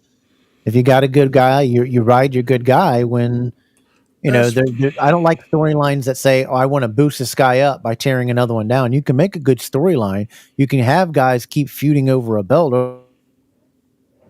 Our great NWA days from Tully and Terry. Are we still live? Are we good here? I still hear you. Everything good? Okay. There was a black. I'm getting a thing that YouTube is saying that they're having some issues. So if we're live, and everybody let us know, because it still says live here. Anyway, I just don't like tearing down one to build up another when both of them are still good, kind of thing. I think they're ready for Trick on the main roster. I think that's all it really is. All right, I see that. So we know B Jones going to be sitting at 7 o'clock. feet up, with a DDK beer in his hand, talking to Ethan about TNA and Voltron. I appreciate that. Thanks. Everything good? Okay. Yes, still alive. Okay. All right. Reginald, what's in, buddy? How's it going? Welcome into the program. We're talking a little TNA with Mr. TNA, Mr. Wrestling 4. You're all wrong. AJ added and wins. Huh? That's a win in my book. If it stays a triple chat, Santana needs to win. The guy with a driver's license picture. He's the closest thing to competition for me with TNA. And I only say that because he has the ring use belts. But I would gladly challenge him for those ring use belts. So we're all in agreement here out here that Joe Henry should not have this belt put in. Joe Hendry's all but gone already. He doesn't need it. So there we got it for Michael B. Jones, and we'll have to check back with him when he comes back and talks with us again. TNA at Slammiversary, their big show. Hopefully it'll be big. There's a lot. I'm hearing a lot more calamity over this event than we did over AEW's just a week or two ago. So it'll be interesting to see how this does pay-per-view wise, viewer wise, and how it actually was a good show. Say what? The AEW show was a good show. It just was long. I thought that was probably one of their better ones that they had, but it was just interesting to see how this will measure up and more people alive. But you're still not selling tickets. AEW still not selling tickets. They're still not pulling in the views. They just still have no direction. It seems to me, and that's sad because I think the more competition, the better storylines we get. AEW's trying. They've been doing a lot better. They've been holding my attention. More seats just open up an hour ago. Oh, yeah. So they keep selling out. They keep selling out. They're like, okay, let's move the stage back. Let's move the stage back. So there you go. Do you have the opinion of Tony Storm? And I liked it, and where it's going, it's just every one of her promos now has to have something raunchy in it, or what? It's getting a little bit over the top. With everything's got to have one of those liners in it. It's not anything like DX. DX didn't. No, we're two different categories. Some of this stuff that you were saying is absolutely. Ugh. It's like it's unnecessary. Yeah, Enzo and Zilla on a pre-show. So I love Tony Storm. I love Timeless Tony Storm. It's a bit much at times. I agree with you. It's a bit much at times. But I get they're trying to be a different product, which I'm glad they're finally back on that, not being WWE light. Stick in your lane. You had the crowds. You had the audience.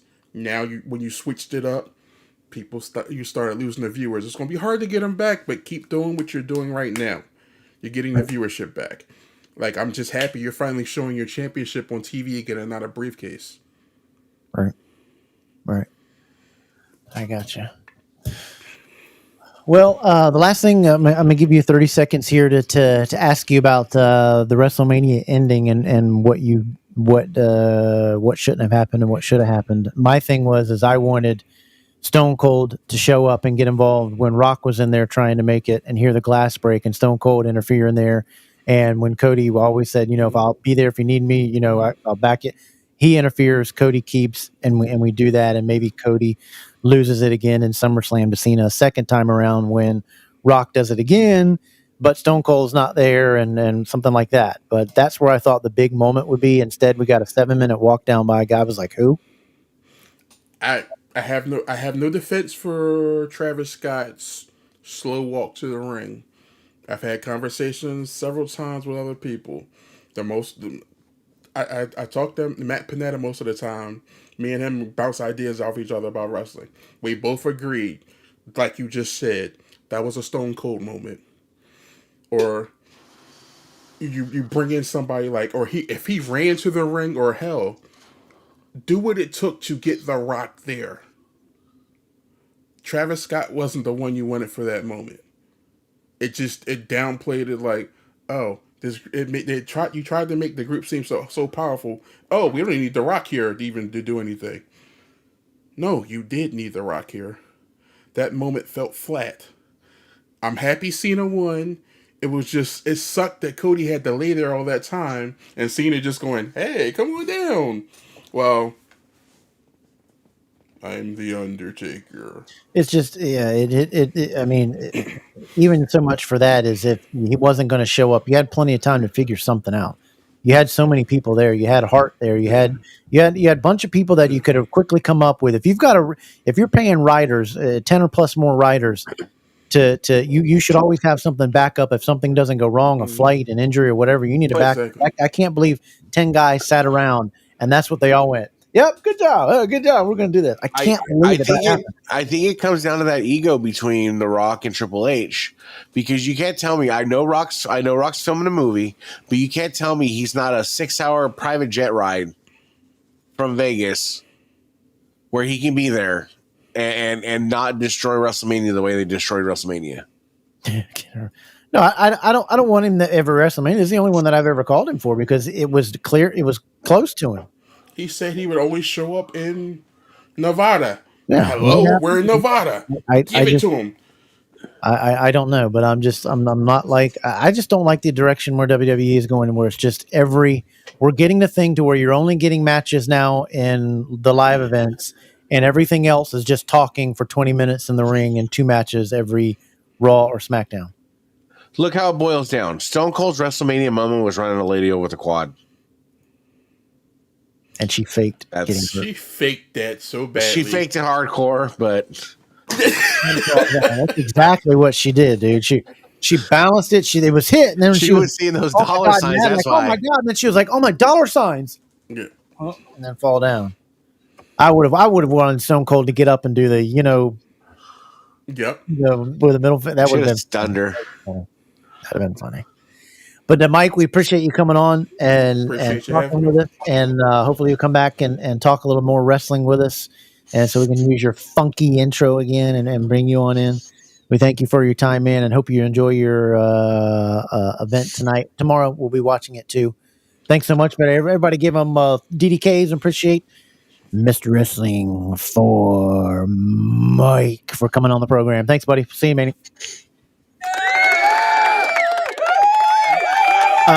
Always good to see him. Always good to see It's Mike Jones. I mean, yeah, he's a good dude. It's a good guy, good wrestling guy. He loves talking wrestling. He loves hanging out. Premium fella of the hobby. Yeah, premium. He's always talking good stuff. He's always going to talk good stuff. We got about 6 minutes left. So you know what we got to do? It's the picture of the week. So roll it.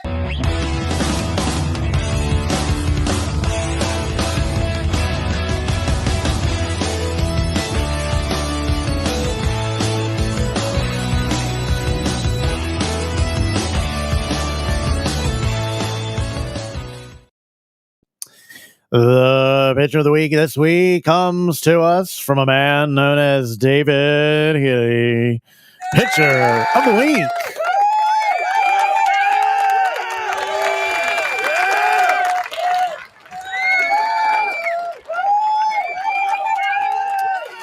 Beautiful belt. Beautiful belt. That was also his new belt day. This is a Reggie Parked WWF Winged Eagle. He had been searching for it. He reached out to me and a couple other guys to try to help him narrow this down and find one. Got him one narrowed down, got him one in his collection. David, we are so happy for you that you've got that belt. Oh, yeah! I hope it stays in your collection for a very, very long time, like the one over my shoulder. Don't get rid of it. Hold it forever. It's an iconic belt made by an iconic man who gave iconic moments into the ring with iconic wrestlers their chance with beautiful, beautiful made belts. That is the picture of the week from David. Beautiful belt. Beautiful belt. The other thing that we like to do on here real quick is we like to celebrate new. It was 3 weeks ago we had a segment to where it was new belt days. People liked it, so they wanted to see it again. So let's see it again. Go.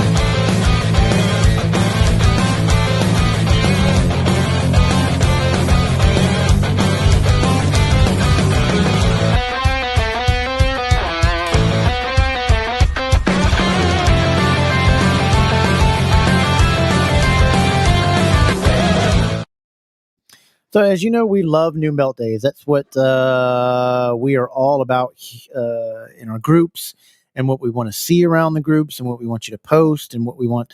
We talk about people that crap on new belt days and how much we can't stand that and that we don't want to see that. So whenever we have new belt days, right, Ethan, we like to see new belt days come up, and Love to. we had some new guys have some new belt days, so we want to acknowledge that. Maurice had an NWA TV title. Oh, yeah! Congratulations on your new belt day there. I hope you like it. Beautiful on the white strap. On that white strap. Got it all out. That actually was kind of used in the NWA. They did use the new NWA with Billy. They used it on a white version. Also, who had a new belt day. What do you think of this one? You've liked this belt before because you used it as a design for before on some stuff that you had done. A new belt day, and tell us who's that name up there today, Ethan, that I got a new belt day. Wayne Argon got a brand new belt day, so hopefully he will enjoy that WCW World Heavyweight Championship television title, a TV title he got there, and a double belt day for this guy. Tell everybody what he's got here. Jason, it's got the United States Championship, which I need to get, and he's got the nice blue Universal Championship. 2 phenomenal belts. That United States, though, just gross. That's just America. Isn't that one that you're wanting to get? Yes, sir. Just screams America. Yep. Jason, congratulations on your new belt day. Appreciate that. And Ethan, tell everybody what we got here. Scott Jackson got the CM Punk spinner. I'm not a huge spinner guy, but I really like this spinner belt. A lot of people have liked this one. They said the coloring went good. I think it was the black that helped it, and it's bold. Where they put the black behind the spin with his hand and the red. Glove white. The colors, I think. Be jealous. I thought it hit. Loomis for weight. Yes, it was a Loomis. Absolutely. And so, congratulations to you, Scott, with 1T. Ethan, another belt day here. Tell us who we got. Steve Jaspar got a hardcore Raw title. Looks phenomenal. I don't think I've seen this one before. Is this Raw hardcore title? Yeah. I have never seen that one. It's not bad. I like it. Well, thank you, Michael B. Jones. We appreciate you. Love you, buddy. Hope you enjoy your TNA pay-per-view a lot tomorrow.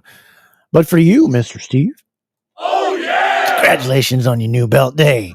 And Izzy Red got the one of the 50 different made John Cena tribute belts. The coloring in this was cool. It's like the Tampa Bay Buccaneers coloring. Yeah. I thought this one was pretty cool. This one did look pretty cool. I did like the colors on this one. The Cactus Jacket one, I think he's talking about when we were talking about that one. The Raw one. Okay. There we go.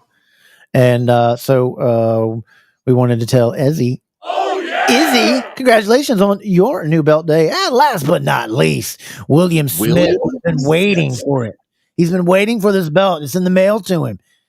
Beautiful looking belt. One of the all-time classics. What started great belt making and belts making look better than a belt buckler that your granddaddy wore around his waist. The AWA World Heavyweight Wrestling Championship belt. He's got that coming to him. Mr. William, congratulations on your new belt day. And to everybody, congratulations. Giving them congrats and a DDKs in the chats on their new belt days.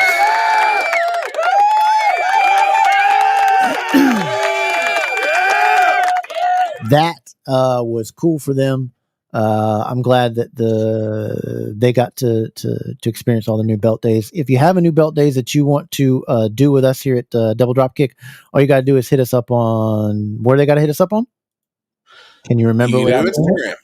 You can do Instagram at Double Dropkick, DDK Podcast.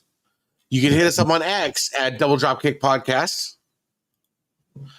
And Facebook. Podcast on X, DDK Podcast on X. Yep. And then Facebook, Double Dropkick. Yep. Send us your pictures. We'll get them up there. We'll get them put up there. You got a new belt day, send the pictures. Just like, share, subscribe. Join, be part of the festivities every week. Because that's what we do. Yeah, we have a great time allergies. here. You want them allergies, and I'm just it's what we do. Next week we have a great show that I wanted to talk about just for a minute. We got 2 minutes left here in the program. Let me see if I can get this image up here so we can talk about it in just 1 second. Where did the image go? There it is. Okay. Next week, we got a great topic that we're going to go into. I think it's one that needed to be talked to. We're going to invite a lot of belt admins, about a lot of belt people from all different platforms, from Instagram to X to Facebook and all that. We're going to have them on there. And this is what we're going to do next week.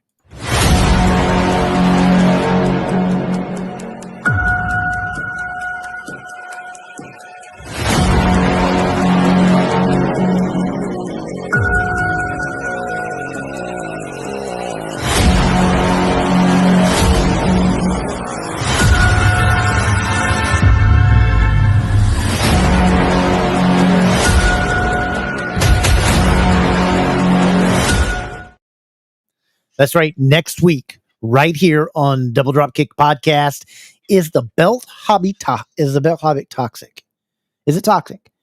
Is it just Facebook? Is it X? Hold on. Is it X? Is it Instagram? Is it everywhere? What's wrong? We're getting a lot. We have a lot of people that have messaged us, and you know this, Ethan, too. We've been kind of working on this one in the background a month of how to do it, how to go about this one, and how to talk about it, and things that we kind of feel in our opinion, and mostly you guys' opinion. This is why it says there, what do you think? We're going to be talking to a lot of you. The DDK hotline is going to be open also for you to be able to call.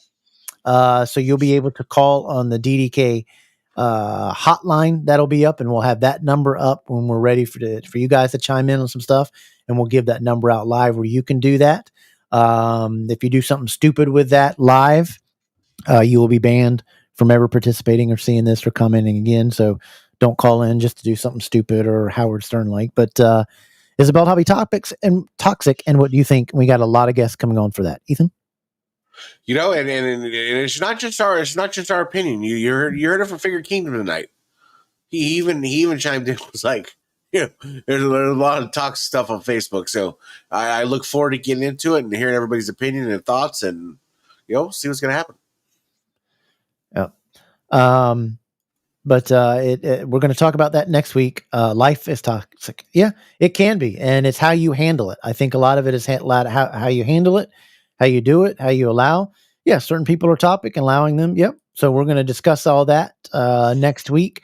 What happens on these Facebook groups? Is it Facebook? Because a lot of people, we just had Figure Kingdom on here, and he was like, I tried to peel back away from the Facebook stuff because it's so toxic. And that's what me and Ethan looked, and we were like, that's interesting for that show. And we've also had, a couple other guys that have been on here that stay on Instagram. The Belt Gambino has said the same thing. King Coley has had the same thing.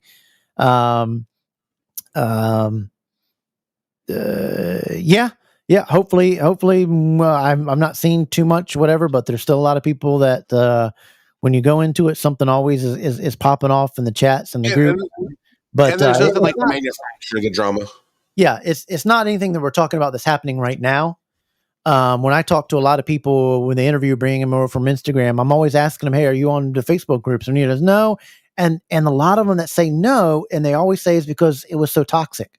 So I want to see why everybody is that opinion is. Some of these Instagram guys are going to come on and give us their opinion of what happened and what's going on with the toxicity, how we can correct it. Is it, it's just an episode that getting down to business and what is happening. Is it a thing to where admins are just letting people run wild and say whatever they want? Is it people scamming? Is there too much scamming going on? Is it too much hating going on? What's going on for why so many are feeling that it's mainly for the Facebook groups, why they feel it's so toxic? I don't think it's so toxic. I just think if you allow it to be toxic, it can be that way.